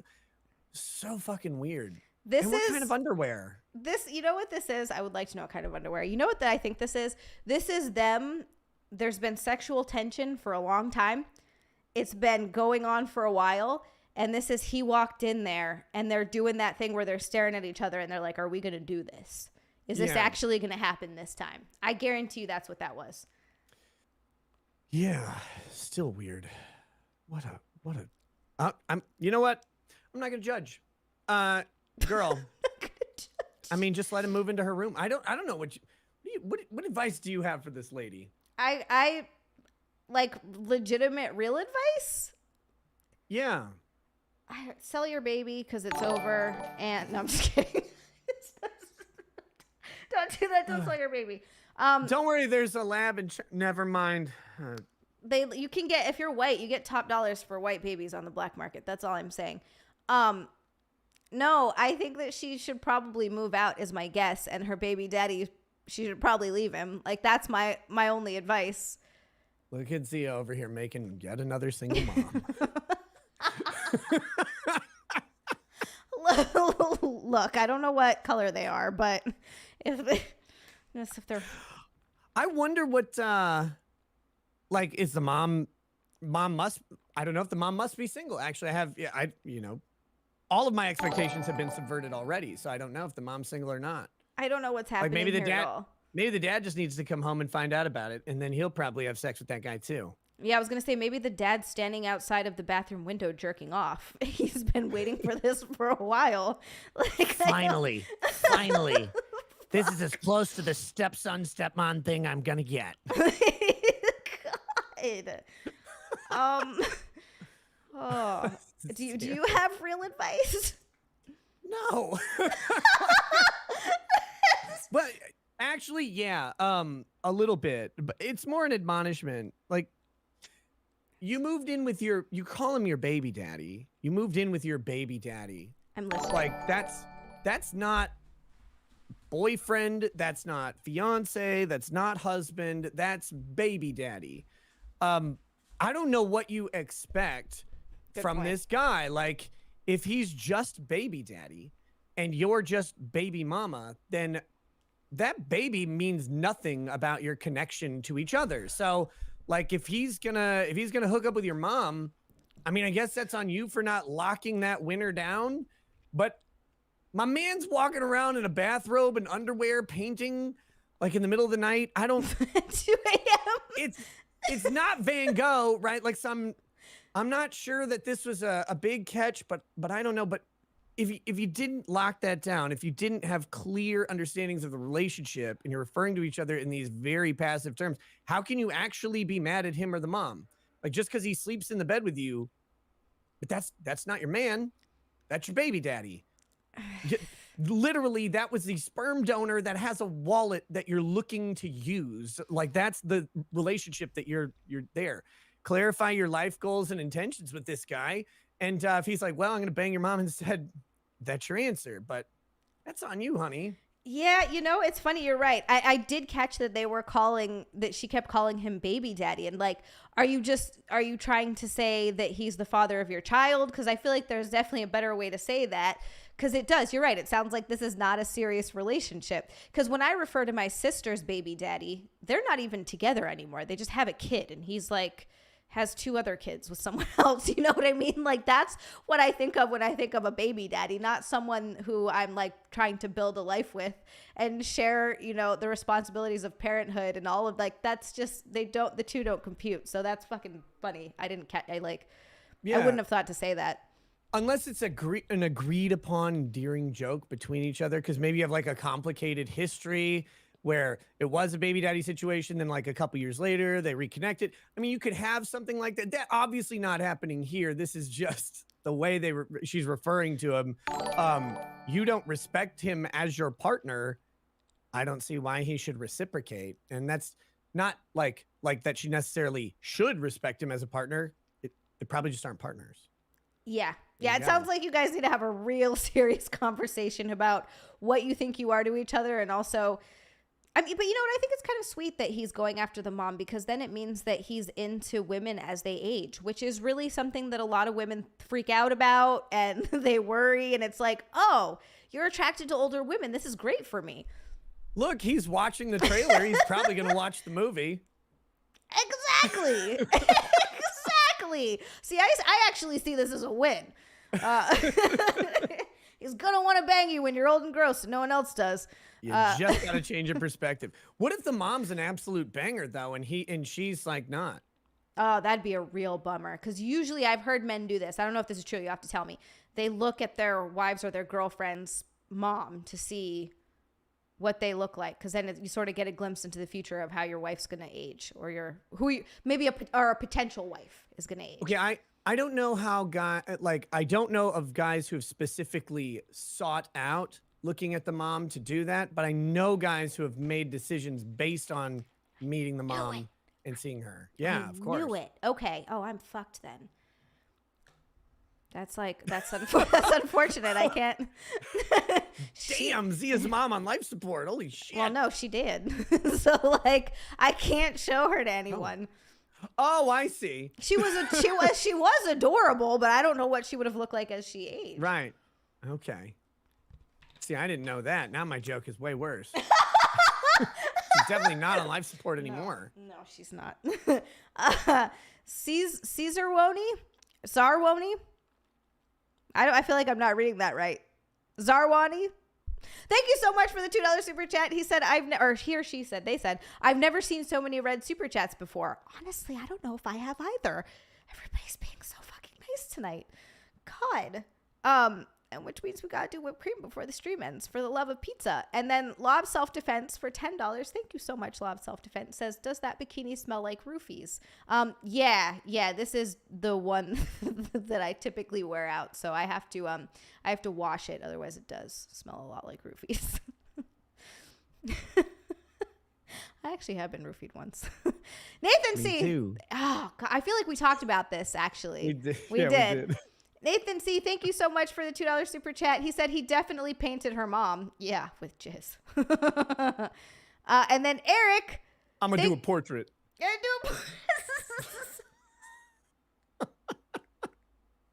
He's in a facial portrait. Eric, thank you so much for the super chat. Thank you so much. Another one. He said the longest description of fucked. Yeah, you're not wrong. I don't think that situation is going to be good at any point. All right, I just want to make sure because I feel I missed some before and I feel terrible. If I missed your guys' super chat, please yell at me. I'm so sorry. I don't mean to. I don't have it. I need to. When I pay off my debt, I'm getting StreamYard. Okay? And this is going to be a lot easier. Yeah. I'm excited. Saw, thank you so much for the $5 super chat. He says, Z, your abs are looking amazing and you're up to 6.12 subs.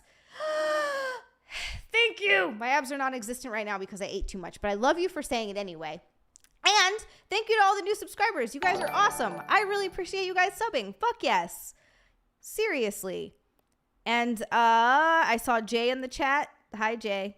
Mad Amos for $10. Thank you so much. He said apparently the dad is Ben Shapiro in this scenario. Spill the tea for me on that.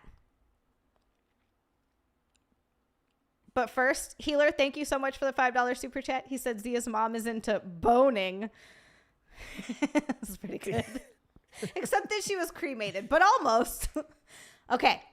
Explain the Ben Shapiro thing to me. Have you heard of there's a poem out there written by a famous a woman of color. It's in the African American diaspora, and the poem is called Wet Ass Pussy. Okay. It sounds like a very lovely poem. I don't know if you saw when Ben Shapiro was like, my wife's a doctor and that's not a real thing. No, I feel like I heard about him talking about it and I was like, oh no, I can't, because I don't have any like real strong feelings towards Ben one way or the other, but it just seems like that's something that, like, why would he be talking about that?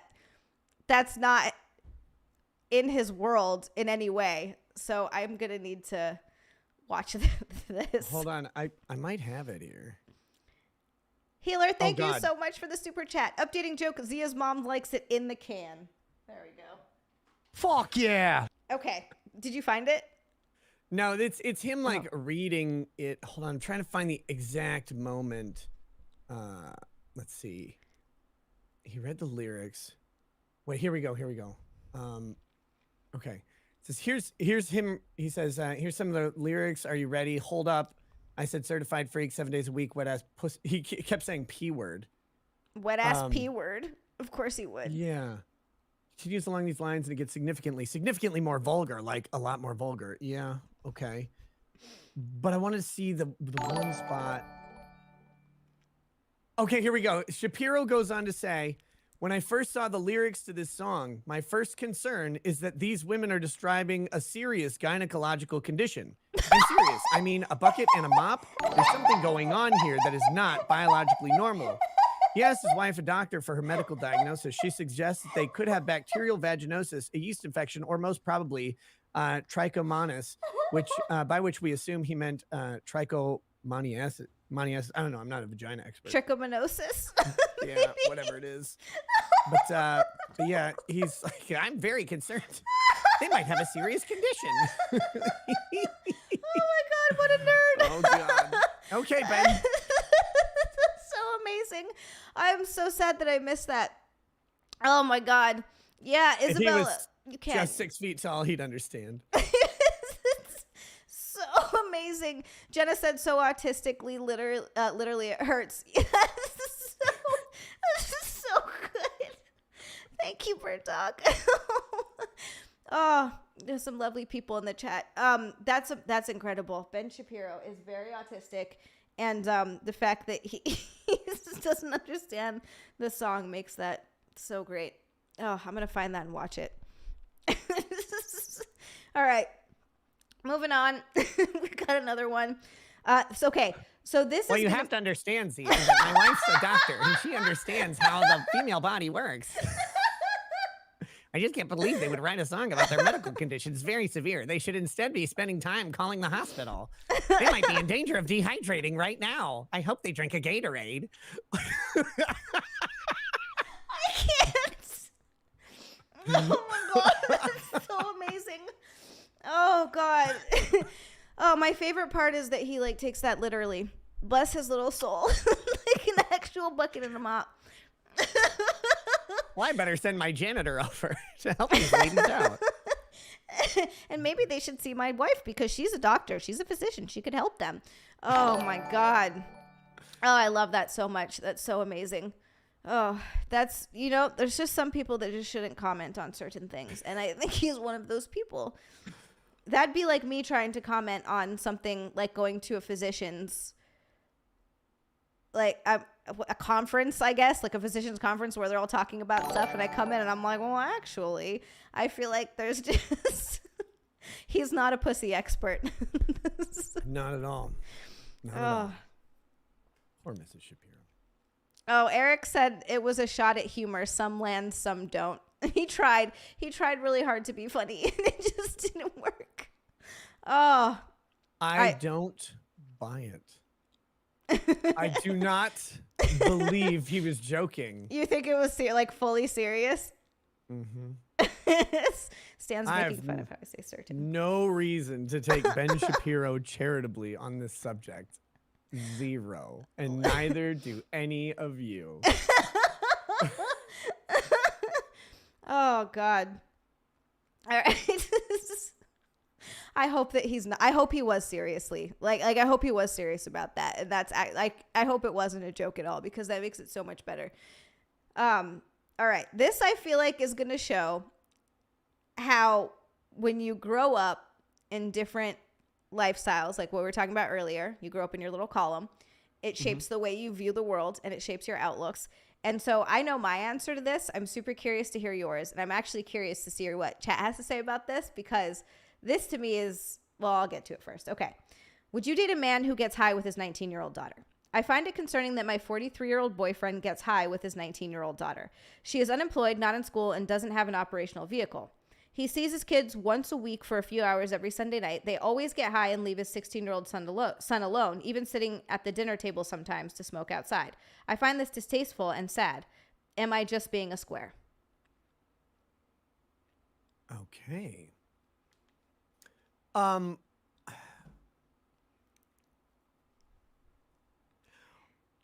Is it rude that they don't invite the 16-year-old? That's what I'm saying.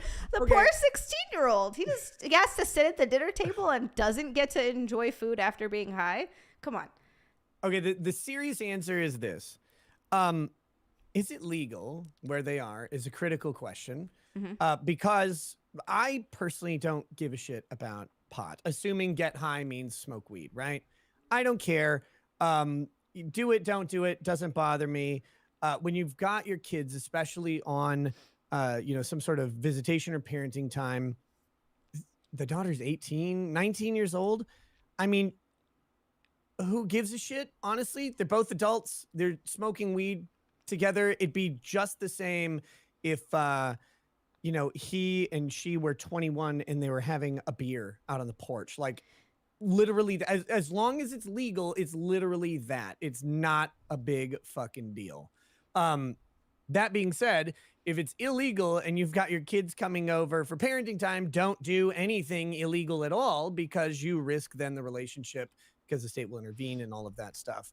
The concern trolling that she does about the 16-year-old helplessly sitting alone at the dinner table while they go outside to smoke weed is very much lacking of any sort of context or understanding about the 16-year-old state of mind. A 16-year-old at a dinner table alone is not a problem. That's a 16-year-old almost adult who can get up and leave a dinner table. Yeah. Like, they can do that. And if they want to go, like, if they tell him they can't go outside, is he mad about it? Does he disapprove of the weed smoke? Like, all of those are things that matter way more than finding out that that someone who is legally capable of driving is sitting at a dinner table while dad and sister are just outside. Yeah. Like, it's not like they go to a different county and leave the kid alone for 4 days while they smoke all of the best bud in the plant. Like, this is so overblown in that front. So again, to me, it depends entirely on the legality, but I don't give a shit if a parent and their adult child are smoking weed together. It's like, oh, she doesn't have a job. Well, not smoking the weed probably isn't going to change her to having a job. Like, there's underlying issues. Or maybe she doesn't want or need a job. I have no idea. But like, this is a person who's very concerned about this stuff. And I use concern in quotes. They're just bitching about the dad. Okay, so you pretty much are exactly what I like. You're exactly on the same page as me. I was curious if you would feel that way, because I 100% feel that way. It's interesting in the chat. People are very back and forth with it. Matthew says, nope, he's just trying to smash your friends. Tricky said, don't try to be your kid's friend. Sizzle Chest says, yes, they're weirdos. Old Nerdy says, I was saying this lady's a square before she asked if she was one. And then Cody said it depends on your personal morals. And then he also said, if my 21-year-old daughter was like, Dad, let's drink and play Mario Kart, I'd be like, all right, darling. That's so cute. All right, darling.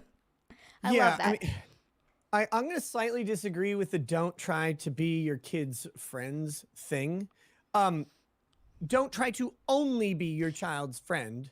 Yeah. Like, you're their parent, you give them advice, but don't shy away from being friends with your kids, especially as they're becoming adults or going through like life transitions, having kids, new jobs, moving, to different areas. Like, that's when they need people that they trust to have their interests at heart to also be their friends.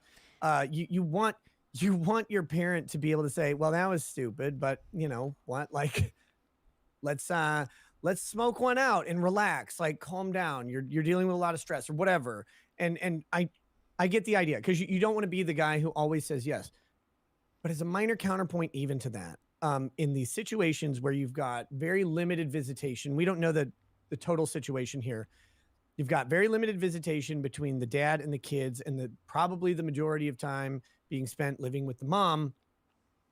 First of all, that girl's 19. I don't know why she's still living with you either, and why visitation even matters. But in that case, dads will always try to be friends and not spend their one weekend every 2 weeks, like getting down on you got to get to school, you got to make sure you're going to class, you got to make sure you're doing your homework. You doing your homework? Do you have homework to do right now? What do I got to get you to do? Oh, you got to go to bed at 7 o'clock. Like they get a weekend or 2 weekends a month, maybe a day during the week.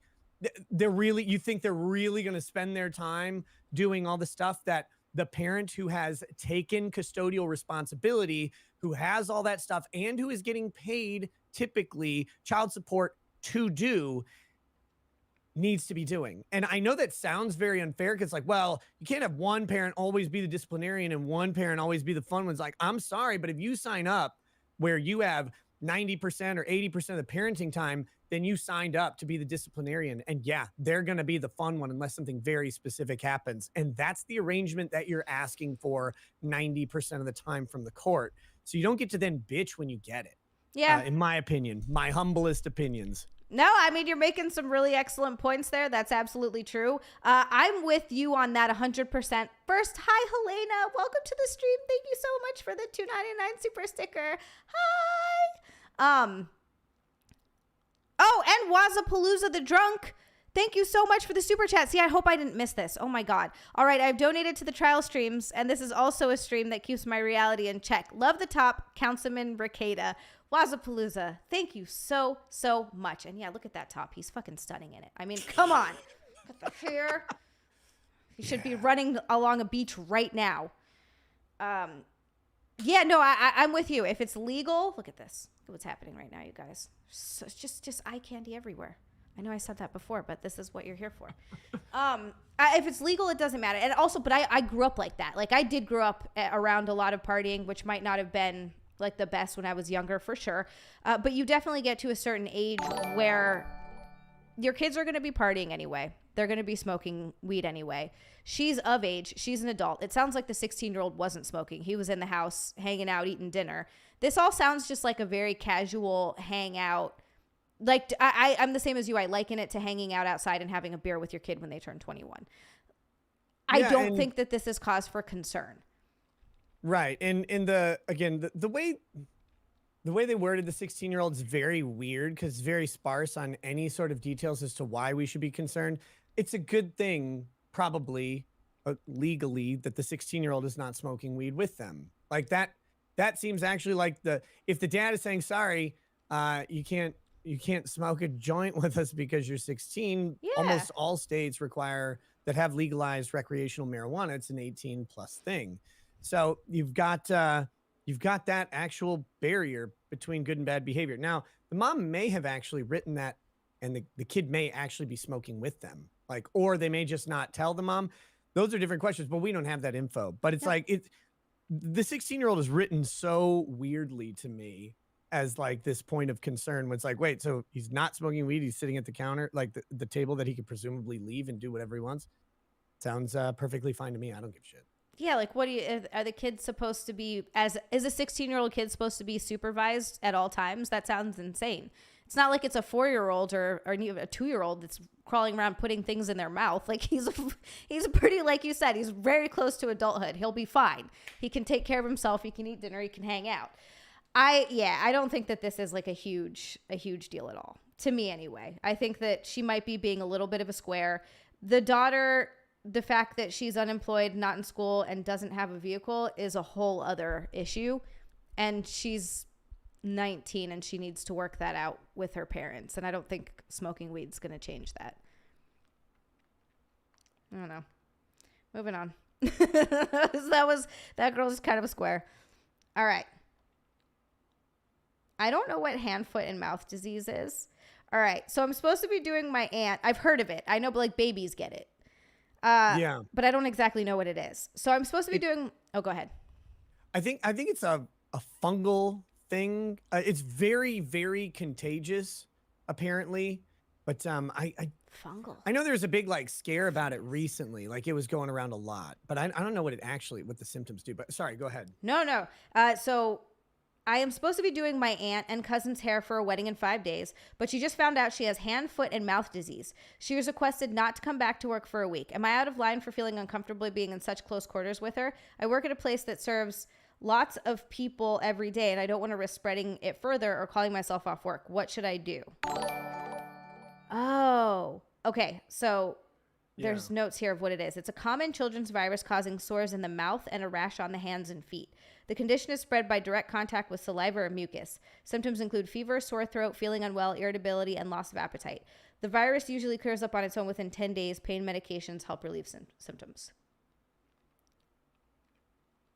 Well, I mean, that's pretty clear. You have to make out with your aunt. Yeah. Yeah, that sounds right? And then also make out with the cousins after that. I think that's how because you gotta spread the love. Yeah, this is in Alabama, right? This is. Sorry, Cody. Yeah, it's like. And then crash their cars. No, it's like I don't know, if you're uncomfortable offering professional services to someone who's sick, I don't think that's a big deal. But there are ways to like mitigate the risk of hand, foot, and mouth disease. Like just, make them wear a mask or whatever. Yes, like just play Fauci speeches with Nazi music in the background and then hand them masks until they wear it. And be like, you can't come in otherwise. Tricky said, I caught it in my 30s. No idea where it came from. Yeah, how do you even get that? Are you just making out with someone who has hand, foot, and mouth disease? Like if it's... I think the way like that you would end up getting it would be, someone like sneezes or whatever, something gets on their hand, grab a door handle, then you grab a door handle and you like touch your face or something like that. It's like that weird progression that pretty much any contact disease can happen, through these circumstances. And when you like walk around, you realize how gross everything is.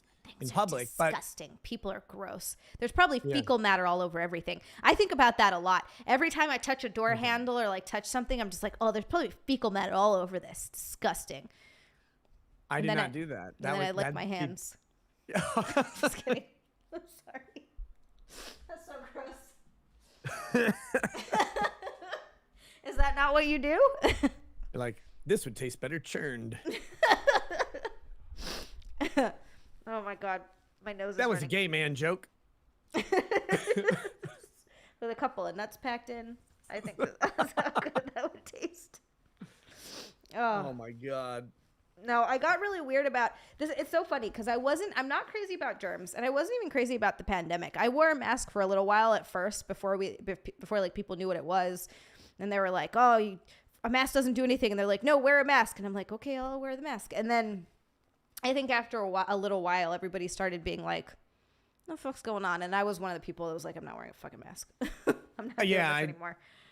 I only wore it to doctor's offices, like, because they make you do it. And it was because like, you have to. And it was annoying. Like, I'd get annoyed by it. I'm like, come on, we all know that this isn't doing anything. But it did make me oddly weird about, I never used to wash my hands as much. Like, I wash my hands like before I'd eat or after I'd use the bathroom in a public place or something like that. But I wouldn't wash my hands as like now if I go out and I touch handles and touch things, I come home and I wash my hands immediately every time, which I think you should do. I just never thought about it before. And for some reason, the pandemic made me like hyper aware of that. And I don't know why. I always wait until I've sufficiently touched enough old people's faces to wash my hands. Cause I'm just trying to help COVID get a couple more before I wash it off. Like, that's such a good idea. You're doing such a public service. Old people are the worst. They're spreading diseases around nursing homes. Tricky, I wash my hands now, just not after I pee at home. If you pee at home, do you wash your hands after you pee at home? Why the hell would you wash your hands after you pee at home? Thank you. There's no reason to wash your hands after you pee at home. I don't get pee on my hands. And then even if I do, it's just extra flavoring. Well, that's weird because I don't know why the flavoring matters. Because I just don't lick my hands all that. I only lick my hands after the bathroom, but well, I guess that's why. See, that's the it's extra not for the flavoring. flavor. Well, if you pee on your hands a little bit and you make some food, it's extra seasonings. Yeah. That's what I tell Nick. That's and I true. tell him to shut up and eat it. Yeah. I'm not going to go there. I'm not going to go there. I saw that cross your brain. Matt Amos, thank you so much for the super chat. Matt Amos said, of course you wear a mask, Nick. It's the only way to disguise the nose. Oh. No, it actually made them very uncomfortable. Thank you. Was it like pushing down? I saw your nose on Cody's car. It was amazing with the little Pope hat. Someone actually sent me custom masks with enough room for my nose. That's massive. They're great. Was it like an essentially like an extra large condom, like a Magnum condom, but for your for your nose? Yeah, but it was also made in the style of Warhammer 40K. So it was like sci-fi and like red with yellows all over it. It was ridiculous. I wore it everywhere. People are like, what is he doing? I'm like, that's right. Old nerdy. Yeah, you have to wash your hands after you're touching public doors and stuff. Germs are gross. Can I buy that tissue, Zia? I do sell these. Usually when I blow my nose, I keep those on the side. Someone will want them. Okay. All right. Moving on. Can't okay. Tell if serious. That could be a serious thing. I've never sold tissues. I have sold like socks after a workout. Some people are super into that. People are like, can you please work out in those socks and like sweat them up really a lot? And I'm like, all right, I guess if you want some. And then they want pictures of me wearing the socks, and then I send the socks. Well, you got to have the pictures because otherwise you just give them to some dude. Exactly. Because that's. What if I just had an army of men at the gym wearing my socks that I sold? Do people not think like Belle Delphine and Amaranth? They're like, oh, I want to buy your. It's like, they're not wearing that. The volume that they're moving here, guys. Like, they're not going to just spend a day like swapping out underwear. Like, that's what I want to know. Am I fucking up here? What do they do to make you think you're wearing them? Because I never wear underwear unless I'm selling them. Ellen DeGeneres or what? No, not Ellen DeGeneres. Who's that other gross, weird chick? Gwyneth Paltrow can make a candle smell like her vagina. I'm sure there's a spray for your underwear sales, right? And here I am actually wearing them like a schmuck, like a true fool, when I could be spraying them with vagina scent. God damn it. Got that Acme Factory. They drop into the envelope and get shipped out. Oh my God, I've been working harder, not smarter this entire time. What an idiot. Wearing underwear. Who wears underwear? So dumb. Wear clothes actually under terrible. Your clothes. They're terrible. Like, who decided you wear another layer of clothes under your clothes? Nope. Stopped wearing them a long time ago. Never going back. This is why I like you, Nick. Although it does turn out awkward sometimes. When you're wearing your little shorty shorts? No, when you forget that you're not wearing underwear to go to like some appointment where you wouldn't necessarily, like, you're not going to be pants down all the way, but like if you have to unbutton your pants or whatever for something, or if you have to like pull down a little bit, like then you're like, oh, do you have any of the temporary ones? Oh, wait, what are temporary It's for your underwear? comfort, not mine though. Like I don't care, but if you don't want to see a giant swinging dong, exactly, I'm gonna need the temporary. Is it like temporary underwear, like those temporary socks that you get when you try on shoes at the shoe store? Yeah, have you never you've never been to a place where like they have like the little, like if you get like an X-ray or an MRI, they might have you put on like a little thing that kind of covers you but won't be intrusive, or like for some things like MRIs, right? Like they want to make sure there's no metal in the material, so you have like a little temporary medical one size fits all thing. I know what you're wear talking some about. of those shorts the other day. They were so funny because like the cuffs of the shorts are like this big because some people are super fat. It's like they can stretch around the earth, but they're black, but they're like woven and see-through. If you're a chick on TikTok, like you could have a flashlight behind you, but they're not like actually see-through. You'd have to have something, causing the like a light shining behind. Yeah. So somebody comes up behind you with a light like this and shines it on you to be a creep. Yeah, it was all because like that day I forgot. Well, I should have I should have had underwear on this day for this thing, and then I could just go back to normal. But no. So then I was like, yeah, I gotta borrow the shorts, I guess. I didn't know that was like a thing. I've never, if any, because I almost never wear underwear. And every once in a while, I find myself in a situation where I'm like at the mall or something, and I'm like, oh, I want to try these pants on. Then I'm like, oh, fuck, I can't because I'm not wearing underwear. And that has happened. So maybe I should just start keeping underwear in my purse. You know what? Purse underwear. Purse underwear. Yeah, I'm just going to start keeping underwear in my purse. That's a good idea. We need wallet boxers too, guys. Come on, let's make this happen. It's like you know those little shirts that are one size fits all, but they shrink down into. Remember that was a thing for a while. They shrink down to like being this big. It'll be like that, and it'll come in a little package. It's like condom size, but you take it out, and they're boxers. You would just shake those things like a baby you're getting rid of, like to get them out. And it, like you get done for a while, and it's like. And it's still all crunched up, and you're like, God, you're just sitting there. It's like, ugh. All you got to do is shove your head in it. It spreads it right out. That's how I did it. That's how you stretch stuff out. I know you're not a girl, but that's how that works. Tricky, thank you so much for the $5 super chat. Tricky said e-thoughts in their bathwater proved humanity is lost. What were people doing with the bathwater? That's what I would like to know. Were they drinking it, you think, or were they just like jerking off into it? I don't know. I'm not sure. I can't. I think some guy put it in a super soaker or whatever for YouTube. Okay. I don't know why you would buy bathwater, and I'm not sure that the wording was sufficient to guarantee that they actually were in the bathwater. So you might just be getting leftover skin cells, like they fill up the tub and they're probably just filling it from the tap anyway. Yeah, I don't think they actually is their bathwater. I don't know. I don't know what that is. I went through, as a lawyer, I went through and did the research on this. And there's only one reference I've ever seen to actually drinking bathwater. And that was Stone Temple Pilots Still Remains. But there was that also, there's an older song, which it was... I love to wash in your old bathwater. That was. But I know that what was you're talking washing about. in the old Love bathwater. that could and love another. Yeah. Oh my God, what is that song? Gwen. Might be called Bathwater. Oh my God. Not Gwen Stefani. What was the band? It's just called Bathwater. No Doubt covered that song. Yeah. They did that. The song was called Bathwater, and the original though was. Bathwater is a ska punk song written by Tom Dumont, Tony Kanal, and Gwen Stefani for No Doubt. Oh, wait, that wasn't a cover? Oh, it is No Doubt. Okay, that's actually No Doubt. Yeah, I like that song.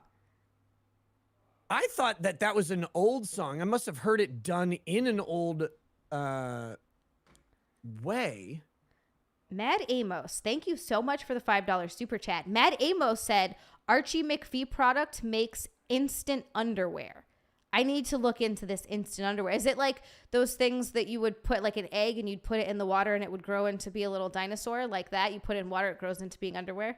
I don't want to put my underwear in the water to have it grow before I put it on. Like, that's sloppy. Well, you could pee on it and then it would grow to, you could put it on. And that's normal. That's fine. Yeah. That's better. I don't want water, but pee is cool. Yeah, the bathwater. I know what you're talking about. I think the reason that I thought the bathwater song was older than No Doubt was because a guy did it on American Idol like years and years ago, and it was very much like old timey, like a crooner type, not a crooner type song, but you know, like Rat Pack style. Yeah, I know what you're talking about, like Frank Sinatra type situation, something like that. It was Sanjaya Malakar was the guy who did it, I think. Wow, I'm gay. How do you know that? I don't remember Dude, a single person on that show.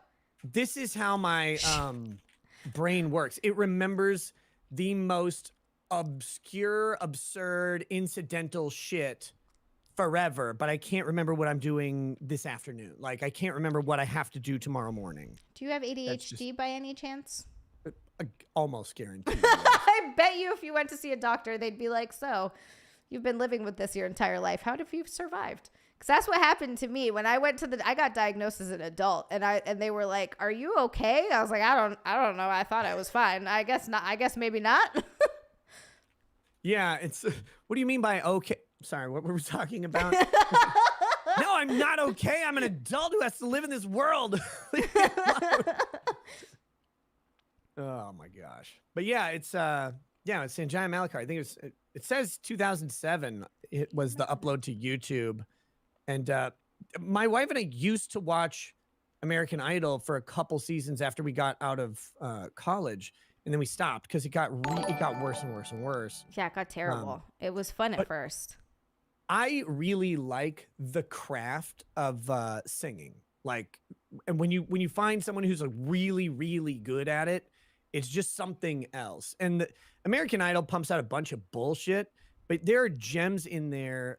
They usually don't win, but they have like such an interesting vocal tone, or they have such an interesting way of doing things, or they're like, they'll hit really pure notes and never hit bad notes. Or then there are some people who can make bad notes just good. Like, I love that stuff. I'm super into that type of thing because it's just wildly interesting. So I used to like watching Idol for that. But then it got so, like, if you want to win Idol now, you have to have a cat that killed your grandmother, ingested her soul, and was your grandmother, and then you had to euthanize the cat while you were standing in line waiting for Ryan Seacrest to come suck you off. Like, it's the worst formula of having to have a depressing backstory to win the singing competition because they knew that would get all the votes. I was gonna say, yeah, it's not about the art or the craft, it seems like, anymore with a lot of this stuff. It's just about selling. It's about TV, and it's about selling whoever the person is. And to do that, there has to be some sort of a tragic story, or they have to be really, quote unquote, interesting. But really, you're like, no, I just want to hear the good voice. And you voted someone off who sounded amazing, and this person's a mediocre singer, but they fucking, their mom died and their dad got raided by the feds. And I'm just kidding. It's just, I'm a terrible singer.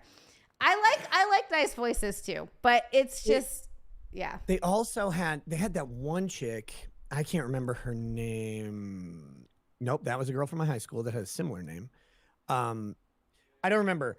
She made it into the top 10 strictly because she was an absolute banger. Like, she was super hot, wore like clothes that accentuated it, and man, she couldn't sing a damn note. She got in the top 10. It was like, this is way funnier than everything else. I'll find her name. She was around that same time. This is all of my American Idol like lore is from 2004 to 2007 or so. I think I've mainly maybe seen one episode of American Idol. I have a hard time with reality TV. I can't. The only reality TV that I get into is renovation shows because I'm obsessed with before and afters of houses. I'm like, what did they do here? Oh, I fucking hate that backsplash. And ooh, look at those countertops. And why the fuck would they choose those cabinets? And that's like the only reality anything that I ever get into. But I can see why you'd like it if you like singing. That makes sense. Old Nerdy. $20 super chat. Old Nerdy said, I just wanted to be the one to hit 600. I cannot believe we got to 600 tonight, you guys. I texted Nick that I need the whipped cream and the chocolate sauce, and he is playing a video game, so I need him to see that in a second. Otherwise, I'm going to go yell at him. Oh my God, thank you. And then ASE Presents with $10 said, we're listening on the road. Looking great, Zia, but where is Nick's bikini? Mint. ASE, hi, Mint. Oh, autistic boobs are in the chat. Autistic boobs are in the chat. Thank you so much for the super chat. You are awesome. Drive safely, please. And also, Nick, put on your sexy bikini, is what she's saying. I don't have a bikini, Mint. You haven't sent me one. All right, Mint, we got to send him a bikini for next time. Jenna. Not Jenna, I'm sorry. Oh my God, I just saw it. I was literally just looking at it in the chat, and then I looked at Jenna and got distracted. Where the hell did it go? I'm gonna find this chick. Helena, yeah, it's rough, right? Like, once you get diagnosed with, once you get diagnosed with ADHD and you start realizing all the stuff, all the ways that it fucks with your life, you really do wonder how you got so far. There are so many things I sit down and I look at and I'm like, oh my fucking God, how have I made this? Yep. I got nothing to add to that. It's the most true shit. It's so crazy. And Matthew Self, thank you so much for the $5 super chat. He says, funny enough, Nick won't even hit 600 in chats on his own live stream. LOL, love you, bud. Wait, really? Nope. No, not usually. Really? Yeah, you're killing it. are so good to me. My voice gets really high. You gotta stop doing that. You gotta talk low. I have to talk like this. Yeah. And so many new subs. I love you guys. This is gonna be cold. I was feeling like a fat fuck. You know what I did, Nick? What'd you do? Before the stream, I put a few marshmallows into a little cup, and then I poured this chocolate sauce over it, and I ate it with a spoon. What the hell's wrong with you? I had a fat fuck moment. I couldn't help it. I was like, I need some marshmallows and chocolate. God, that's awful. I actually have a nice advantage. There are very few sweet things that I actually like to eat. What? Most of them, yeah, I really just don't like sweet food that much. What? So the only like desserts I only like ice cream, and now I'm lactose intolerant, so that fixed that. And then I only like white cake because I'm a racist, and I only like apple pie because I'm American. So other than that, though, like I don't want anything with stupid like, oh, it's a little pastry with fruit and stuff on it. I'm like, no, burn it in a fire. I don't want that ever. I just don't like. I don't like it. I don't like, that. I don't like sweet food that much. I want savory food most often, so it helps me avoid a shitload of calories. I wish that I could be like that. I am the opposite. Look, don't get me wrong. I love pizza. I love cheeseburgers. I love that kind of food, lasagna. I don't eat it very often, but it's something that I don't crave. Like every once in a while, I'm like, ooh, I want a cheeseburger. And I'll just get a cheeseburger, and then I'm good for a while. And same thing with like pizza. Like I'll eat pizza once in a blue moon. But then occasionally I will, or not occasionally, like every single day I'll have something sweet. Like I have the craziest sweet tooth. Like it's wild. Anything with sugar in it. Those little tarts, candy corn, don't even get me started. That's apparently, I was reading the other day, that's actually an ADHD thing. Oh, wait, is it really? Yes. Apparently ADHD people will often, one, they like sweet foods a lot, and two, I love that. they often have one like go-to sweet food, like a bowl of cereal or particular candy. They always have like a supply of it because for whatever reason, that sugar rush is extremely comforting. So I don't know what, I don't know why, but that's maybe a dopamine. It might be a dopamine release. Could Apparently with ADHD, we're constantly looking for dopamine or some shit. I don't know, man. It's rough. Dopamine mining. Jenna said it in the chat. There it is. Bird dog. Yes, with the candy corn. Ooh. Sugar releases dopamine. That's exactly what it is. Helena. Yeah, dude, I'm so sorry to hear about that. I'm glad you know now, because then you can go get treatment for it and you can at least understand it, but it sucks that you don't get any of that time back. Okay. Yeah. I mean, it's always just, I don't know. But that's the way life, I don't know. I don't dwell on like what you didn't get, because it's not that you didn't get something. You would have had something completely different. It's not like you missed a thing that you would have gotten. You got the experience that you got. You wouldn't have the things that you have. You would have had something else entirely. I had to really like work on that from a completely different perspective, because our before we had our first child, we had 3 miscarriages.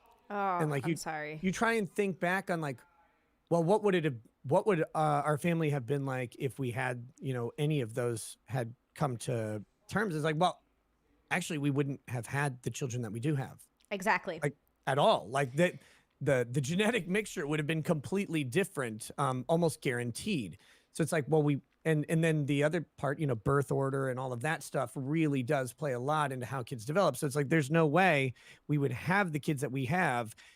And it's entirely possible, depending on how the, first 1 or 2 works out, that you would have changed your mind on having more. And so it's like, you can't look at life as, well, I missed this thing. You didn't miss that thing, because if you had that thing, you would have missed everything else, and it would have been something completely different. Yep, absolutely. And you're right about that. You could play the what if game with anything, well, what if I had done this instead? What if I had done that instead?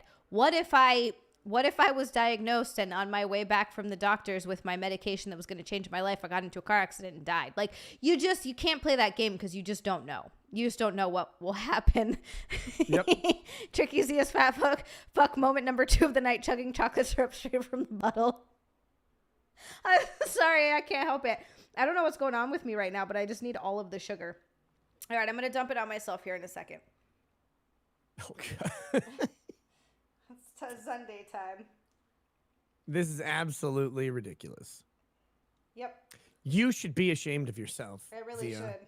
I cannot believe you're out there I should, but I'm being not. like this. I know. What a whore. Absolute trollop. I think we should bring trollop back. Let's start calling people a trollop. Yeah, that's a great word. Isn't that a great word? A true trollop. Mandalore Wise 01, thank you so much for the super chat. He says, ADHD giving me a sweet tooth explains my preference for sweet drinks like pop. Additionally, I cannot handle bitter foods / drinks like coffee, tea, etc. Look at that. We're learning new things left, right, and center. That is why we do these streams. It's not to cover ourselves in whipped cream and a bikini. It's because we're educating people. Right. Absolutely. 100% educational value. Plus, you get to remember that with Jeff Goldblum's character in Jurassic Park. This is exactly what he was talking about with chaos theory. Like, you never know where the chocolate's going to drip. Because of all the little hairs and imperfections in the skin. Imperfections?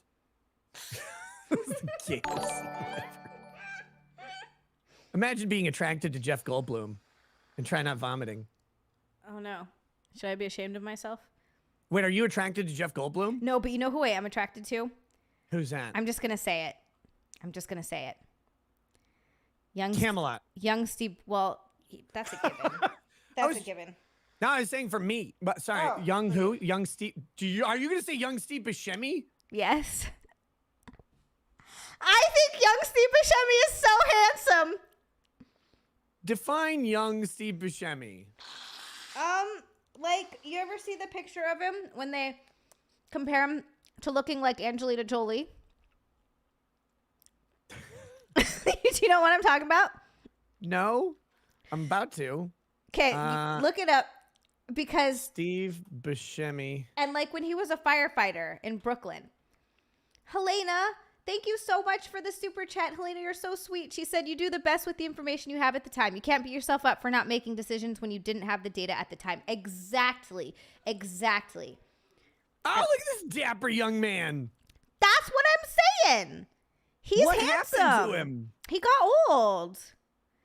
Matt Amos says it's your damn Italian thing. I really have a thing for East Coast Italians, and I didn't really realize that until I moved here, and I fucking love them. And he's like from Brooklyn, I guess, and Italian, and yeah. Why did his eye drift off to the side? Like, why? His eye's trying to leave the plantation. What happened? Did he eat a pug? Like, I don't know what. Did he eat a pug? When did it start drifting? Like, at what point did it go from? Well, I don't know. I'm not an expert on facial tectonics that's been studying Steve Buscemi his whole life, but I just know that now it's the opposite way. Now he's a little bit funny looking as he's older, but I'm telling you, young Steve Buscemi was hot as fuck, and he had those slightly crooked teeth, and I'm very into that. I think that that's so attractive. He did get old fast. It's people's imperfections, I think, that make them so attractive. Like, if you show me like the most beautifully perfect man, I don't think I want that. Like, objectively, I can look and be like, wow, yeah, that's an attractive man, but it doesn't do it for me. It's someone who has these like characteristics, like slightly crooked teeth or a bigger nose or like kind of bulgy eyes, whatever it is. I don't know. It just, it gives a person character, and it's very attractive. Explain who the like flawless man, like give the example of the flawless man that you're talking about, where you're like, I get it, but like, who's that? Okay, here's one. Jesse Metcalf, I think is his name. Look him up. Jesse Metcalf. I am. He's like a beautiful man, and I understand why people would find like a younger Jesse Metcalf. He's a beautiful man, and I understand why people would find him attractive, but This is just pooling into my lap at this point. Okay, who the hell? What's he from? From Desperate Housewives. I guess. I've never seen the show, but he was all over for a while. Does nothing. Chris Hemsworth. I don't think Chris Hemsworth is a flawless looking man at all. I think he's got a roughness to him. He does, exactly. Yeah. No, I get what you're saying. This guy almost, like, his IMDb picture literally looks almost like the Chad meme. Yeah. It's kind of funny. Yeah. So I see what you're saying there. Okay. I gotcha. Oh my God, Eric. Oh my God, Eric. Thank you. Jesus freaking Bananas. Bananas. Bananas. I'm getting whipped cream everywhere. Eric, thank you so. It's disgusting. Thank you so much for the $100. This is the second $100 super chat you've super chatted tonight. He said, watch The Fly. Okay, first of all, that movie scared the fucking shit out of me when I was a kid. Literally. And try not to puke. I can't see him other than that. Have you ever seen Eric? Sir, you are goated, my friend. I'm stealing more terms from Cody. I'm sorry, Cody. I love you. Thank you for letting me steal everything from you. I need some more toppings. Yeah, where's like the nerds and like mini M&Ms? I'm going to get some sprinkles and stuff too for next time, I think. Sprinkles are good. Sprinkles are great. Look, this is ridiculous. You better stop. I think I need to stop. This is out of control. Look at this. It's ridiculous. Oh my God. Oh my God. Oh, we got more super chats. You guys are unfrickin' real. Mar3RO. Marrero. Okay. I thought that was an E, but I wasn't sure. For Canadian 279 says, shoot your shot, nose. LMAO. Just the nose, though. Not the rest. Just the nose. It always does. That's why there are hurricanes. Is that why? I felt a earthquake this morning here. Is that what it was? Do you blow your nose? God damn it, Nick. Wazapalooza the Drunk with the $10 super chat. Love of God, chocolate whipped cream, and a white cracker. I miss s'mores. This should also go into the weekend streams. Loving the reason to have no pants on. No one needs pants. Pants are prison. Thank you. They are. Pants. I love that. And Saw with the $5 super chat. I hardly have sweet stuff. 2020, I was around 275 and cut sugar out and exercise. I'm down to 215 and now doing Spartan races. Fuck yes, Saw.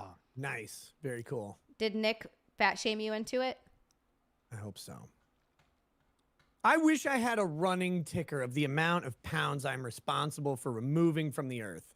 I think that you have been responsible for me losing at least like 3 pounds since our last stream together. You're welcome, chat. I literally, whenever I think about like not going to the gym, I'm like, what would Nick say? He'd be like, you fat fuck, you fat piece of shit. Do you want to turn it? Do you want to be bathing out back in a bucket? Is that what you want your life to be? Get to the gym, you fuck. And I'm like, oh, I gotta go. I'm going to do cardio. It's like, all right, you're not going to go to the gym. You opening your TikTok to ask hotels to have wider doors now? Is that what you're doing? Is that the next step? If you can even take one anymore, you fucking tub. Oh, oh, you want airplane seats to be bigger to accommodate your fat ass because you can't afford to pay for 3 seats? Get to the gym. Stan M, thank you so much for the $2 super chat. He said E-Rock is flawless. You said it, not me. Yeah, just stop eating. E-Rock. Custard. Oh, are you familiar with Opie and Anthony at all? Not really, no. Okay. E-Rock he's a friend of mine, and I did a podcast with him for a long time. He was also the producer of Opie and Anthony for like years. See, I talked briefly to Anthony Cumia on my stream one time when Chrissy had the Content House thing going. Oh, and like her YouTube got canceled like right she got a strike like right before the Content House thing was supposed to go. It was like really annoying. And so I had her on the show and he was there. So talked to him for a little bit and seemed cool. But people are always like, you don't know them? And I was like, well, no, I never listened to them. I don't. If you're I've not heard from the East names. Coast, you probably like they didn't make it over to Hawaii, and they never got big on the West Coast at all. And I would imagine so it's like a lot of East Coast and truckers and people in the Midwest, I think. Right, yeah. And for me, it just was never there. And I'm certainly not on the East Coast, but Midwest, I guess, Minnesota. But yeah, it's like that was never on my radar. So I don't know. You would have liked it. They had Probably. this bit. I never heard it until I met Nick. And he put it on for me. And one of the things that he played for me, this just tells you everything you need to know about me, because I was like, what is this? This is amazing. Was they would get these girls. Now, these girls volunteered. I'm just saying. They were volunteers to do this. And they would put these girls either in bikinis or like naked, or I think naked, something like that, half naked. They weren't wearing much, into these 50-gallon drums. And then they would throw disgusting things on them, like fish heads, eels, just like anything disgusting you could think of. And whoever lasted the longest would get like a cash prize. I don't remember exactly how much money it was, but it was like a decent amount of money. And that was when I heard that. And they were like in there shrieking, because you can't see it, but you can hear it. And it really is kind of one of the most amazing things. Yeah, that sounds just horrible. It was fantastic. Like, I don't like slimy shit anywhere. Like, I don't like I don't like sauce on wings, for example, because I don't like having sauce on my fingers or ribs or anything like that. I will always take a dry rub giggity. I will always take a dry rub food, because I don't like having stuff on my hands or really anywhere else. Like that, just what you did actually would make me very annoyed the whole time. Like that would drive me fucking crazy. But no sauce on wings? You eat dry wings? You just raw dog the wings? Yeah, well, you got to go to a place that makes dry rubbed wings. Like there's a place by my house that does a Caribbean jerk dry rub, or like Buffalo Wild Wings has Desert Heat is a great dry rub that they'll do on their wings and stuff like that. And so they fry the wings, and while they still have the oil on them, they throw them in the seasoning, and it's just a spice seasoning rather than a sauce. And that's what I prefer. I don't like sauces. If my hands have to touch them, or if it's gonna get all over my fucking face. If it's something like, I like a sauce if I'm got a fork and can dip it in a sauce or have it on there and eat it without it getting everywhere. But I don't like liquids or anything on me. This is sounding a little bit... I'd be a bad gay man. You'd be a bad gay man, but you are sounding a little bit like maybe an autistic man. I'm sure. I've heard of that. No. Everyone's been diagnosed with something. Marrero, thank you so much for the Canadian $6.99. He said, Nick, I hear Camelot, but see Pretty Girl. I'm confused. All right. I've been told multiple times that I'm the girl version of Camelot, of Cody. And that does explain why we get along so well and why we're friends. It's happened a lot. I'm so sticky right now. It's insane. I'm covered in. Yeah, that would be, that would not be pleasant for me at all. Oh no, let's get it on the chair.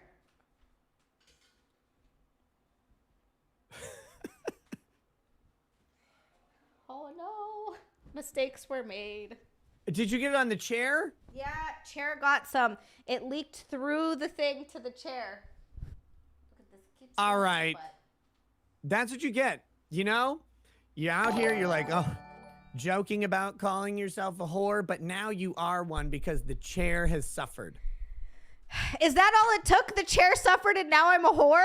Well, now it's real. Now it's not a joke. Oh no, Chair, I'm so sorry. But whenever I leave, Chair says racist things. That's true. Yeah. So I feel like it needed to learn a little bit of a lesson. Right. So you poured black stuff on it. Very cool. Tricky, I missed a super chat from you again? Are you kidding me? How am I missing these? How am I missing them? Oh my God. Tricky, thank you so much with the $20 super chat. He said, once again, Zia's made herself all sticky and is sitting in a mess. How do I keep missing this? I don't know. I have no idea. What are you focused on, Zia? On where is your mind? Where is my mind? You can't even watch the chat. I mean, you I'm have one job. I have one job. I'm a bad host. I think it's because I scrolled down and I didn't see anything new. I better not miss anything anymore. Tricky, I'm so sorry. I'm so sorry. How am I missing this stuff? I love you. No idea. Because I'm always bent over, says Bird Dog. It's because I'm always fucking showing my ass cheeks off. Terrible host. Terrible podcast host. Yeah, that's not good podcast etiquette. No. Not good at all. No, stop bending You're over. gonna have to stop that. Right, chat? One's in chat to make her stop bending over. All Two's right. in chat to make her stop bending over. Xia does have ADHD. Thank you, Tricky. Wow, you guys are so incredible. Okay, do you want to do one more? How are you feeling? Yeah. Okay. Yeah, that sounds good. All right. I don't want to keep you all night. My sister-in-law is sleeping with someone else's fiance. Okay, so my sister, she's a 27-year-old female, is sleeping with someone else's man. She told me that this guy has a child with his girlfriend, and then she laughed about it. I did a little bit of stalking and found this guy's social media and noticed that he is engaged to this woman. I told my sister that she needs to let this woman know that her man is cheating, but my sister is ignoring me. I felt a little guilty because recently I found out my boyfriend had been cheating on me, and it was thanks to a third party that I found out. I now feel like it's my responsibility to tell this woman because no one else will, but I don't know if I should. It's not really any of my business, but I'd want to know what y'all think I should do. Put yourself in that woman's shoes.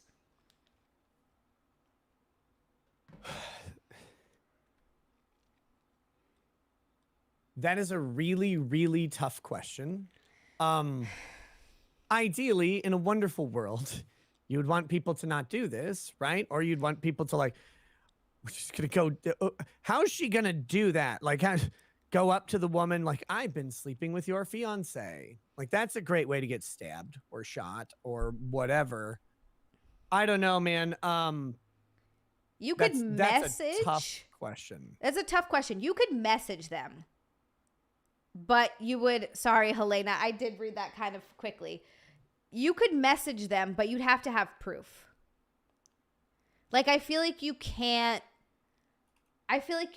go to the person that's being cheated on unless you have tangible proof because, yeah, they could stab you. Even if you're a third party, I think more likely they just wouldn't believe you and would be like, get the fuck away from me. Because I've seen that happen multiple times also. Yeah. Yeah, I think that's... Look, this is going to sound awful, but no positive comes from any of that. Like, that guy is in this situation. It's on him. Yes, the woman is, like, doing this thing that's kind of terrible, but at the same time, like, he's not innocent in this. Like, he's the one cheating. Yeah. And we have this weird need to like put some level of blame on the person who's doing that. And it does kind of suck that she's like, yeah, Lamau, but maybe he's like, I don't even like her, whatever. I don't know the dynamics of any of their relationships. I think cheating really sucks. But at the same time, it's like, you are not in charge of their little triangle thing. Like, you can't deal with that. You can't fix it. Also, it's your sister-in-law, not your sister, like at least from the title. And I just think you're really walking into a trap of getting yourself involved in other people's drama that's not going to be profitable for you. I mean, maybe you talk to her, obviously, because you have a way to speak into her life and be like, yeah, you can't keep doing this. This is terrible. But going like around her to the either the fiance or the other woman is like, that's not your place. Like, you don't know them. I say stay out of that stuff most of the time.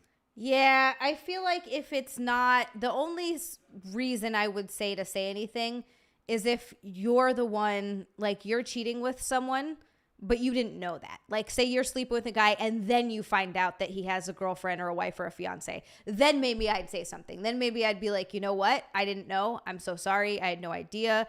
I just thought you should know. Here's the proof or whatever happened. But in this situation, it's so like convoluted and removed from all this. And you're right. It's not her responsibility. I understand because she was cheated on and that's how she found out. So that's why she would want to know. But yeah, and of course you want to know. Of course you would want and you want the other woman to know. Ideally, you want it to not happen. Yes, but, that would be ideal. But like at the same time, why is it your responsibility? And it's a tough thing because I know that's really frustrating for people, but why is this domestic thing your responsibility? Your sister-in-law is a grown adult. Those people are grown adults. And unless you know all of them, or at least two of them, I would say you probably just got to let that thing work its way out. It's it's not going to stay hidden forever. And, you know, if the guy gets married and then gets caught cheating, and then, you know, the divorce would be nasty, of course, but maybe she's going to get something out of it. Maybe that's the way it has to go. Maybe that's the punishment he has to have for that, for not being honest and upfront as he's going into this thing. Maybe he just hasn't changed his relationship status on Facebook and he's on the way out. Who knows? But I don't know. I think getting involved in other people's domestic stuff is a quick way to get shot. That's an excellent point. And also, you don't know their situation. Maybe they are in an open relationship, or maybe they have some weird, like, don't ask, don't tell type of situations. Like, you'd be surprised how many relationships have that, where you just don't know. Like, you could be like, oh my God, so your boyfriend's cheating or whatever. And you're like, fuck, the girlfriend's like, great, thanks for fucking telling me. Like, I know he does that, but I don't want to know about it. What the hell's wrong with you? Like, you don't know. Some people are in open marriages. It's none of my business. And I wouldn't know that situation to begin with, unless you like explicitly know that they're cheating. It's rough. It's rough. But like you said, ideally that just wouldn't happen. But it happens a lot. ASC Presents, thank you so much for the freaking pink boy. We got a freaking $50 super chat. She said, congrats on the epic stream. See you in a couple weeks, Zia Mint.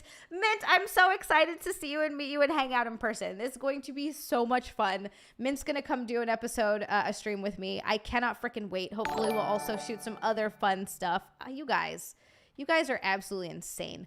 And the Squid says, for $5, thank you so much. He said, that's when you find their stash of condoms and figure out how to get icy hot into the packages. Don't do that. You don't think that's worth it for a cheater? No. No? Look, man. It almost looks like you've seen this or you felt this pain before. No, dear God. Oh, just God. the idea of it sounds so fucking terrible. It sounds also really bad. like that's also a crime, like funny prank. That's a criminal activity. Don't do that. That's good point. Coming from a lawyer, guys, maybe you should listen to that. I almost forgot. Nick, you didn't stand up and give us a spin. Everybody wants to see our shorty shorts. Oh, that's right. Oh my God. Hold on. You guys, look at these shorty shorts. I gotta make sure they're at the maximum level of short because they kind of got... Anyway, yeah. Hold on. Move chair. Here we go. There we go. There's the shorty shorts. Short. Yes. They're pretty short. Little booty. There you go. I loved it. You guys love all that? You guys love that? Helena says, I just want my boyfriend to be happy. I love him. If you find someone better for him than me, or we introduce a third into our relationship, I just want him to trust me and be honest with me. Helena, that's such a healthy way of looking at everything. Like, that's so healthy. And you're right. Like, I guess it would come down to, of course, like if Nick found somebody better or wanted to leave because he's like, I fell in love with someone else, I'd be really sad. I'd be very devastated. But at the end of the day, I guess I would want him to be happy. And I'd want him to, like, if I'm not the person making him happy anymore, someone else will, and I'll be okay. It's going to suck, but I'll be fine. To clarify, she's talking about the other Nick. My Nick, my husband Nick, not this Nick. This is going to get very confusing. People are going to be like, I don't understand what's happening here. Yeah. Matt Amos with another $10 super chat said, ask him about the zipper incident. Matt Amos, thank you. And also, Nick, what about the zipper incident? Listen. Okay, so there's lingerie and there's lingerie for men. Right? Like these are What's two categories of lingerie things. for men? There is lingerie for men. I've never seen this. Never, really? No, I've never seen a man in lingerie. I'm gonna need to see this to believe it. Okay, well, obviously there are different sort of adornments that occur, but this one's actually a common one. There's zippers in places on some of these things. Now, depending on the quality of the garment, you might have, like on jeans, right? You've got a zipper. It's got like a little fabric-y flap behind the zipper. Yeah. For obvious reasons, because there's skin there. These didn't, okay? And let's just say someone got caught. And it was the most terrifying experience of my entire life. You got something about married. How did you live? No. Oh. Not like that. No, Okay. that's ridiculous. That's like an insane thing. I could explain the physics of this to you, I guess. So the zipper's got like the little piece that makes the teeth go together, right? Yeah. Well, that thing has like gaps in it necessarily. Like it's got to go along a track. So that they go like this. So it just pinches like a piece of skin, like a tiny bit. Okay. But it's not like it's easy to remove. Did you just have to like rip a Band-Aid off and just, ugh. Yeah, like you just have Ooh. to go for it. After the Ooh. like hyperventilating is done, you just have to go for it, Xia. Oh my God, that sounds insane. Yeah, it was fun. I can't imagine getting like. There was no blood drawn. It was just terrifying. Was actually the most and funny. Like you're like laughing and also like, oh dear Christ, like what is going on here? But yeah. Okay, well, that's terrifying, and I'm very sad for you and everyone involved in this situation. That sounds awful. That sounds awful. And Tricky, I'm not missing the super chat, damn it. Tricky, thank you so much for the $5 super chat. He said, icy hot on your dick only happens once on accident. Do not recommend. Oh, no. How on accident? I've also, okay, Tricky, I'm also very sorry for your penis. That's terrible. That's truly awful. Skytex!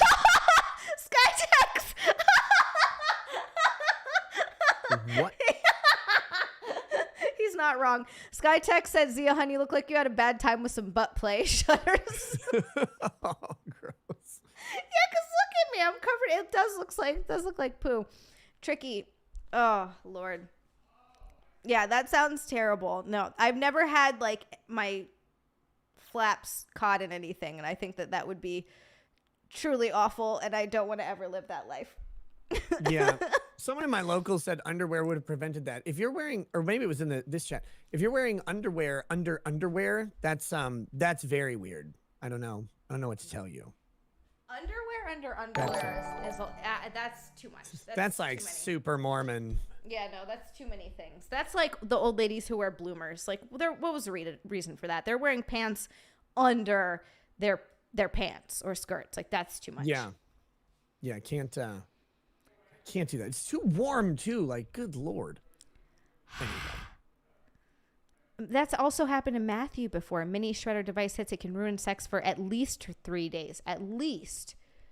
I mean, it depends on how bad it goes, or it could just not at all ruin anything. Like that. That's fine. Do you have to put like ointment? You know what? I don't want to know. Okay, so I don't know what his situation was. Mine ended up basically like if you took a piece of skin and just pinched it between fingernails, like it would hurt. It's not like bleeding again. Right. I was very fortunate, right? Like things could have been way worse. Like there was no blood or missing skin or anything. It was just a pinch. It's a pinch in a very sensitive area. I get that. Okay. No, I get that. It could have been much worse. Slosher says magic underwear. Magic underwear. Yeah, no, I agree. Pants are prison. Pants are terrible. What is not terrible is fucking you guys. Holy shit. This is Nick. Thank you for being a part of, like, this is the best stream I've ever done, by the way. This is... Hey, Cody. legendary status. Get wrecked. Get wrecked, Cody. Oh, wait, you already did. Cody's not even on the show and he's still getting it. He's not even on the show. I can't, $841. I think I'm still in shock, and I'm going to have to do like a celebration stream on my next, I think on Sunday, I'll have to do like a celebration snack stream to thank you guys for this. Cause this is friggin' real. Like unreal. I can't get over it. You guys are so unbelievably good to me. You are so awesome. This was amazing. I can't thank you enough. I can't. You guys are so awesome. I want to go through and thank everybody for the super chats, but I need to change something. Hold on. Pius coming in with a $5, 5 British pounds. Thank you so much, Pius. I said, thank you, beautiful pair. And Nick, you put a smile on my face tonight. Anxious week ahead with bladder cancer scans and a camera up the P next week. Oh my God. Good luck, brother. Shit. Yes, definitely lots of well wishes to you. And I really hope that it is not bladder cancer. And I'm also very sorry that you have to have a camera up your pee hole. That sucks. I'm so sorry. I'm glad that we were able to help out a bit tonight. Wow. I can't. I gotta do some stuff. Hold on. 1 second. Well, there you go, guys. She's just hovering in and out around. Like, I don't know what's happening. Are you leaving or are you staying? I'm going to go put this in so I can go pull something over. But Matthew Self with another fucking orange boy for $20 says, we broke Xia. You guys broke me. You did. I don't even have words for what you guys did. Because it's so amazing. I'm going to go put this in. You guys, if you're not following Nick, you need to be following Nick right now. Nick, where can the people find you? Where can they follow you? And I'm going to go put this in my computer. You can follow me on pretty much most platforms at Rekieta Law. My main platform these days is Rumble. I start my shows on YouTube and Rumble, but the full show only happens on Rumble. You can find me, follow me wherever you like, though. If you like, go tip your toes in the water on YouTube. Follow me on, if you like it, follow us over to Rumble and see if that works out for you. Otherwise, you can follow me on Twitch. You can follow me on X. Most importantly, rekietalaw.locals.com is my own custom community of hilarious people who like to make fun of me all the time, but also, you know, they're gay. I mean, to be honest. And that's good because we're inclusive. Except we're exclusive of hetero people. So if you want to be gay with us, come over there. And I guess that's the main stuff. You can also, I mean, I have a Patreon. Don't join it. Nothing gets posted there. That's the last post, is that nothing will ever be posted here again. So don't join the Patreon is what you're saying. Don't join the Patreon. Don't do it.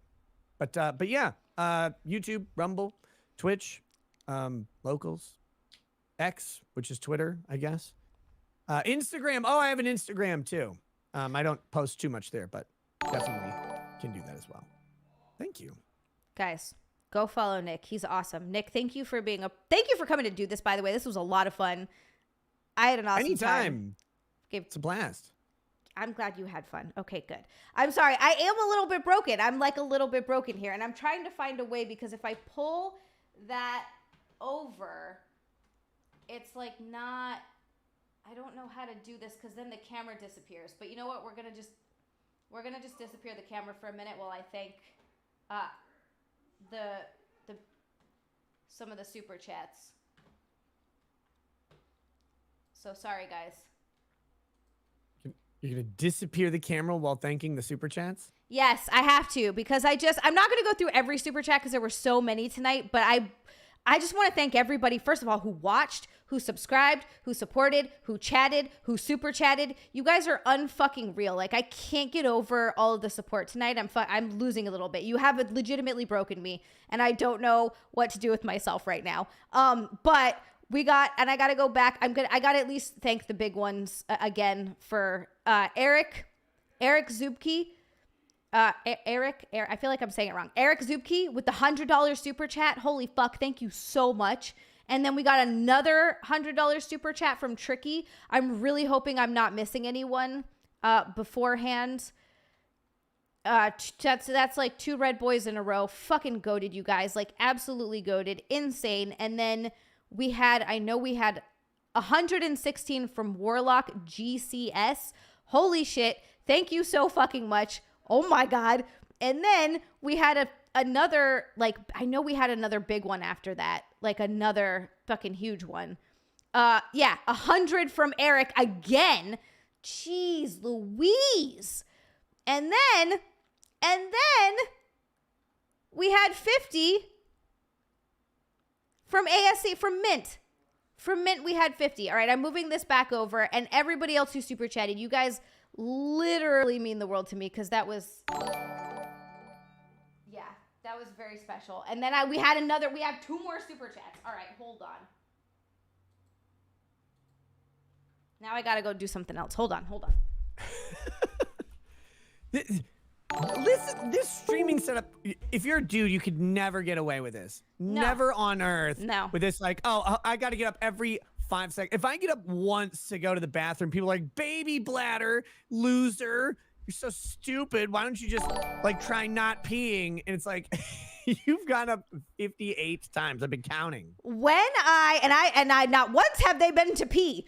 When I have StreamYard, this is going to be much easier. Then we got another super chat from Matthew Self says, bruh, Zia auction off that chain at 10K subs. I swear that would get these simps riled up. Wait. What chain? First of all, Matthew, thank you so much for the super chat again. Or bikini. Wait, that's an amazing, 10,000 subs. That's my goal. Healer says, I feel like this stream keeps Zia from doing porn. You're not wrong, Healer. No, I'm just kidding. I was joking. Zia's chair. A list of things that keep us all away. It's getting shorter. No. Marrero. Why can't I say that? Marrero with the Canadian $6.99. Thank you so much, Marrero. Hearts. And for Zia, a flower. LMAO, love you, Zia. Marrero, I love you. Thank you so much. Oh my goodness. And then, are you fucking kidding me? Slosher with another 50. Holy shit, you guys. I can't. Artificial amateurs aren't all that amazing. Analytically, I saw animate things broken, barriers bounded by the bomb. Beat buildings are broken. Basically, I'm bombarding, casually create catastrophes, casualties, cancels. Slosher, is that Blackalicious fucking alphabet aerobics? Is that what that song is? It's a thing? I think that's Alphabet Aerobics by Blackalicious. I was listening to that today, and I haven't thought about that song in years. Slosher, yes! Thank you for the super chat. I forgot about Blackalicious, and I put them on today. I don't listen to a lot of hip-hop or rap, but there are certain rappers or hip-hop that I really like. Do you listen to that at all, Nick? I mean, I've listened to my share of rap, but not like, it's not my main genre. But it's usually a little bit older stuff. I don't know when that came out, but older stuff in general, like, some older Wu-Tang stuff. And okay, that's good. I love the song Regulators by Warren G. Cracks me up. Anything where Nate Dogg does the hook, also fucking hilarious. Nate Dogg is the greatest hook man of all time. He's an excellent hooker. An excellent hooker? Much like me if I lose my job. No, I'm just kidding. Anyway, so... Good old Bone Thugs and Harmony, like... Bone Thugs and Harmony's good? Okay. Wait, don't they do that song, I'll meet you at the cross? That's them, right? Crossroads, yeah, okay. Yeah, Crossroads. That was like after... Their earlier stuff was like way heavier, and then that was like... It was almost like their metal band ballad moment. Like, see you at the crossroads. Yes! It was like their Stairway to Heaven or Sweet Child of Mine. Oh my God. And then another 10 from Healer saying, let's hit 1K. We're 929. I can't. Daniel, don't even start. Take your tooth out. Oh, you don't know? No. This front tooth right now is fake. And, but I not had one like, of those for a while. You had a temporary while you're waiting to get the permanent crown? Yeah, because it takes, I don't know, forever. 4 months. 4 fucking months. I have to wait for this stupid post to heal. Which one of yours is done? This one. Let me see. Front left tooth. Oh, they did an amazing job. I can't tell at all. Well, they also, so that one's an implant. The other one next to it, is still the original tooth root, but they crowned it just so they could so they would match exactly. Yeah. Yeah, but no, it got knocked out by a dog. A dog jumped up and hit me in the face with its snout, and my tooth just busted, and they had to take it out and do the implant. And it takes, in that case, the original wound had to heal. Then they had to do the implant, so that was like 3 months and another 3 months for the post, to heal it. And then they had to do, then that had to sit there for a little bit, and they put something on it, and then the crown. It took, it was something like 8 or 9 months total. It was fucking ridiculous. It sucks. I'm so sick of having this thing in my mouth. Luckily, mine was, they pulled it out and put the post in at the same time. I'm sorry. I'm gonna freak out, and I feel so bad because you're sitting there while I freak out because I've never made $1,000 on stream before, and we hit $1,000. Freak out all day. Okay, thank you. Guys, are you fucking kidding me? Are you fucking kidding me? Are you fucking kidding me? Matthew came in with another $69.42. I meant you should auction the chair at 10K subs. That would be funny. That's an amazing idea. Here's to get you close enough to the 1K chat level so others will edge you over. Cheers, girls. This was a fun stream. And then Matt Amos came in with the $75 saying, we forgot to do the belly button ring thing. I can't believe I forgot about that. So here's my vote in favor. You guys. And then Marrero with 279 Canadian says, I love you too, Nick. All homo. All homo. Holy shit, you guys. I've never, ever, I do like edging. Slasher, how did you know? I've never, ever hit this before in my life. I can't get over it. You guys are so incredible. Thank you so much. This night was insane and amazing, and I love you guys. This is crazy. Okay, sorry. I've been trying to keep that in for like a little while because I don't want to freak out, and poor Nick is just sitting there like, holy shit, Jesus Christ. I've been around these parts long enough to know how it goes. Okay. He's a grizzled war veteran of YouTube and streaming. Oh my God. Oh, Slasher does know. Okay. That explains a lot. Holy shit. Skytex, I don't have milk because milk is disgusting. So I don't even have it in my house. Just get French vanilla creamer or whatever. Disgusting. Wait, what am I supposed to do? Okay, no, I want to ask. Wait, I just want to ask your favor on belly button ring. Yay or nay? You wear a lot of crop tops? Yes, and also I have a hernia on my belly button, and I'm trying to cover it up. Oh, then yeah, do it. Okay, all right. Okay. I like them. Like, it's, I don't know. I think people get wrapped up in this idea of, and don't take this talking about you, it's talking about me. But, like, they're like, well, you're old or whatever, which is true. Like, I'm old as shit, but it's like, but I don't care. And so, like, some people really like don't like belly button rings on women because eventually they'll age out of them or something. And I'm like, well, I don't think you age out of a belly button ring. I think you stomach out of a belly button ring. I think that's the way it goes. If you get too fat. Yeah, I've seen women who are in fantastic shape in their 50s and even into their 60s who have them, and they still look good on a good stomach, no matter like what. So if you like belly button rings, get one. Okay. I think they're cool. Other than that, like the other option is one of my favorite things is belly chains. I think those are great. So just put a belly chain to cover the hernia. I mean, I don't know that it would sit there, right? Like, because belly chains, you can't really control where they sit because they're going to droop a little bit depending on where they hit your hips. Okay. And the size of the belly chain and all that. Want to hear a funny story of my own stupidity about belly chains? Yes. I never realized that they were $20 things that you buy from Claire's. What did you think that they were? Like expensive, like something that a rapper would wear that's diamond crusted from a fancy store? So I bought my wife a Christmas present the other year, and I was like, she has all these rings. Like, I get her rings all the time. Because each one of our kids, she has a birthstone ring for the kids that she can wear whenever she wants, but also for our boys, they can give that ring to their fiance when they propose. Aww. And the girls can, inherit the rings when they, get old enough to have them as like a memento. And so like she has those rings for that. And she also has like family birthstone rings and then various like anniversary rings. She's got a million rings. She's got earrings forever, tons of necklaces. And I'm like, well, I like belly chains. And sometimes we go to beaches or pools. Great. And so I go to the jewelry store because it's a chain, and I bought her a solid gold belly chain, which costs a little bit of money. Well, yeah, it's solid gold, and it has to be big enough to go around a belly. But I'm an idiot, and I'm like, I mean, I guess and I got a pendant, a custom pendant for it with a diamond that like hovers in the middle, and it's on these little wire things, so it shimmers back and forth, so it catches the light and actually twinkles, like it sparkles.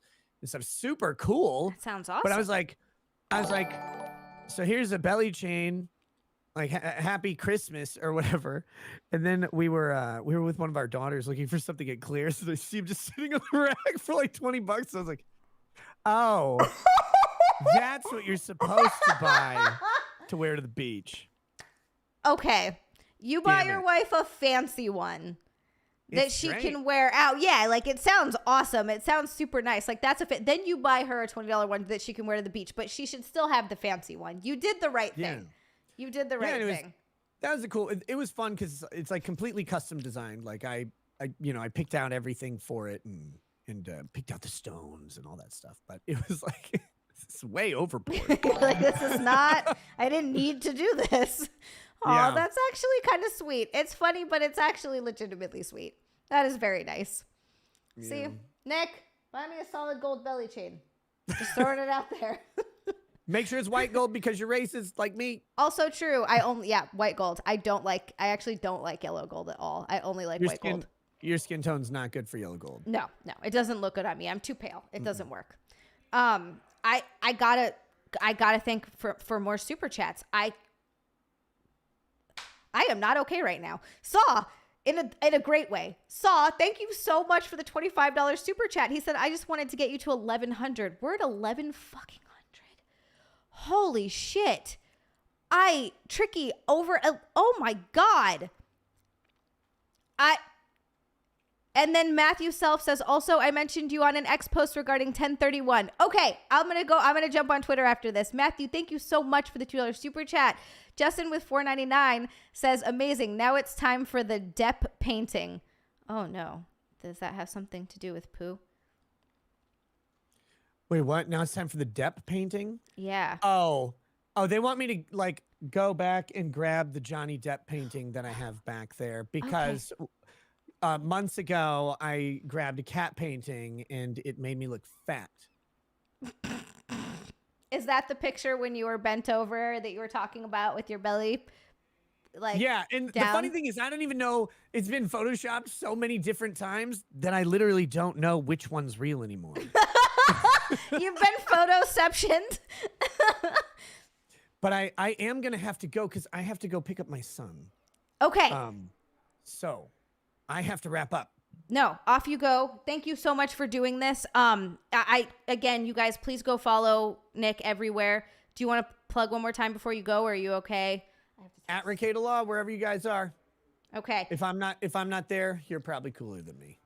Guys, do it. Go follow him. He's awesome. Nick, thank you so much for doing this. Please feel free to sign off because I'm going to have Nick come up and end the stream for me.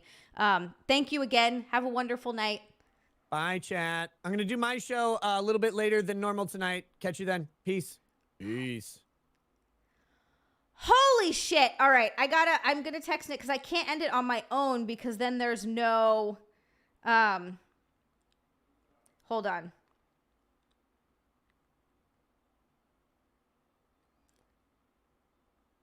Okay, I just want to. Then I got another. There's another super chat for Marrero. A Canadian 279 says, "My damn Canadian money isn't doing much. It's all helpful and amazing. Thank you so much." Now I can sit down and freak out. Yeah, other Nick, call him Other Nick now. Now I can sit down and freak out because there's no words. I don't have words. Matthew Self with a $2 super chat says, follow the nose wherever it goes. I know, now it's just giant Xia. I kind of hate this. Do I have anything on my face? I feel like I have stuff on my face. 6.17 thousand subscribers now. Yeah, this poor chair. My phone died when Xia was asking about belly button piercing. I say, go for it if you want it. If you don't like it, just take it out and let it heal. Oh, no, it's like that. Why didn't you tell me? Widescreen Xia. There we go. It's not fixed. It's messed up. Tricky, thank you so much for the $2 super chat. Sorry. Nick had to go pick up his son. And so he had to, peace out. Oh, God, Chris, I do not blame you. The whatever podcast is crazy. Okay. At least that's a little bit better. Less forehead, more boobs. Exactly. Nobody wants to see my face anyway. Just look at the tits. It's great. That's fine. That's all you need. Yes, pan down, enhance, heads. I know. I miss Nick too. Okay. I'm going to spend a second here freaking out again because you guys are so fucking unreal. Literally the coolest, most generous fucking group of human beings has somehow found my YouTube channel, and I could not be more thankful or more grateful because every time I stream, not only just because of tonight with you guys getting me to, what are we at? Nick, what's it at right now? 1113.65. 1113. 11:13. I might cry after this. I might end the stream, get in the shower and cry, but they will be happy tears. But every single time I stream, it is fun. People have fun shit to say. Everybody's just goofing around. It's positive. And even with the dark jokes we get, it's always a positive, fun experience. By the way, I love dark humor. And you guys are just the most incredibly amazing, sweet, supportive human beings on the fucking planet. The bikini goal is at 554%. I'm gonna ugly cry. Seriously, and thank you to everybody who watched the stream, for chatting. Thank you for liking. Thank you for subscribing. If you do like this and you want to see more, please hit the like button. Please hit the subscribe button. I stream on here, I think 4 days a week right now. Oh. Did it end? Oh, that's not good. Oh no, can y'all hear me? Uh-oh, this is amazing. I'm gonna cry, but don't worry, they're gonna be happy tears. Can they actually hear me? Yeah. Okay, as long as you guys can hear me. Jerry, thank you so much. Skytex, and a lot of this is because Cody has been so fucking wonderful and supportive, and his community is goddamn awesome. Thank you guys. Thank you so much. Okay, it seems like the stream has just died. No, hold on. Not died, but it's tweaking out here a little bit. Well, because you didn't tell me. Matt Amos says dark humor is well, I did text you, but it was kind of, You're back. I'm back. Okay. Dark humor is like food in communist countries. Not everyone gets it. Exactly. Fuck yeah. Exactly. It's not for everyone. Okay, Discord is up. You can hear me though. Okay. I love you guys. Marrero. ASMR. Marrero with another Canadian $27.99. You've got to be shitting me. Jesus Christ, you guys are fucking kidding me. Shit the bed, so to speak. You would get, or at least 80% of this no matter what you wear. So just so you know, XiaLand, I think the Famela adopted you. Seriously, I love Cody and I love you guys. And I love all of you, whether you came from Cody's stream or not. But he has such a wonderful, amazing, accepting, welcoming community. And you guys have been so fucking good to me. And I just want to thank you for that. And just whatever little corner of the internet that you guys found me on, I am so thankful that I get to do this. Because holy shit, I can't get over it. I like that background a lot too. Wait, go back to why I couldn't see her. Hi, T from NC. Discord link. Yes, there's a Discord. If you guys want to join the Discord, please do. It's a really fun time in there because, again, everybody's fucking awesome and cool and sharing fun memes and talking about fun shit. So please join. Marrero, thank you so much. You guys, thank you. Seriously, thank you. I'm just going to say thank you 1,000 times over. Camelot's awesome. I seriously love him. Again, thank you guys so much for all of the support tonight. Look at this. There's dancing hot bikini girls everywhere. Look at them. Look at those boobies jiggle. I like boobs. Okay. Saturday night on Cody's stream, it is going to be over on Camelot. Camelot 331's YouTube channel is Saturday night Camel Thoughts. It is one of my favorite days of the week. I look forward to it all week. I'm so excited to stream with him every Saturday, and we missed last Saturday, so I'm even doubly excited. We'll hopefully be having a good guest. I'm going to be reaching out to someone. So if you're not subscribed to Camelot 331, go subscribe to his YouTube channel now, because we'll be over there at 10 p.m. Eastern on Saturday. And then I will be back here on my channel on Sunday at 8 p.m. Eastern to do the snack stream. And we're going to try some fun snacks. I just went and got a few new things. I have a couple of boxes from some lovely humans that have sent me some cool stuff to try. Marrero, thank you so much for the Canadian 279, says, I love Camelot. Haha, everybody loves him. I'm not going to cry. Half Irish, I'm hoping. Oh, Twisted Tragedy. Oh, that makes me so happy. Hi, Douglas. Okay, that makes me ridiculously happy. The fact that anyone likes me makes me so happy. Anyway. All right, I'm going to stop. I'm sorry. I'm gushing, and I'm just going to keep repeating myself over and over. I love all of you. Thank you so, so much.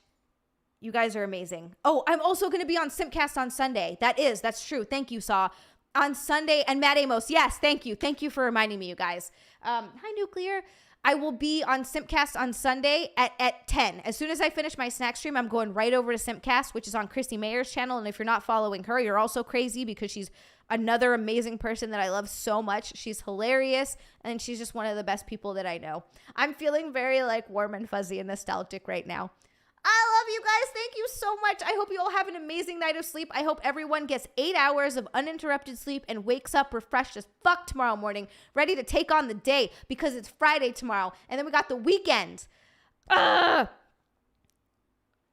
Oh my God, Helena. Yes. Cody is supposed to send me your Snapchat forever. I don't have Snapchat, but I will get it for you. I will. I 100% will.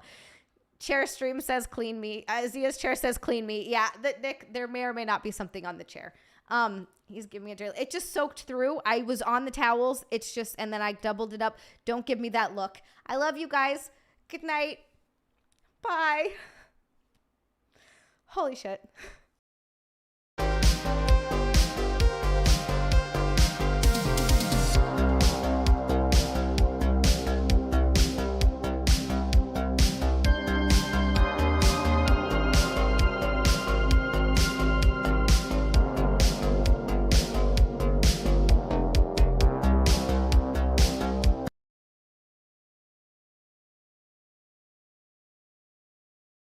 Because, okay, I'm back because I didn't do this. I saw what Tricky said and I messed up. Hold on.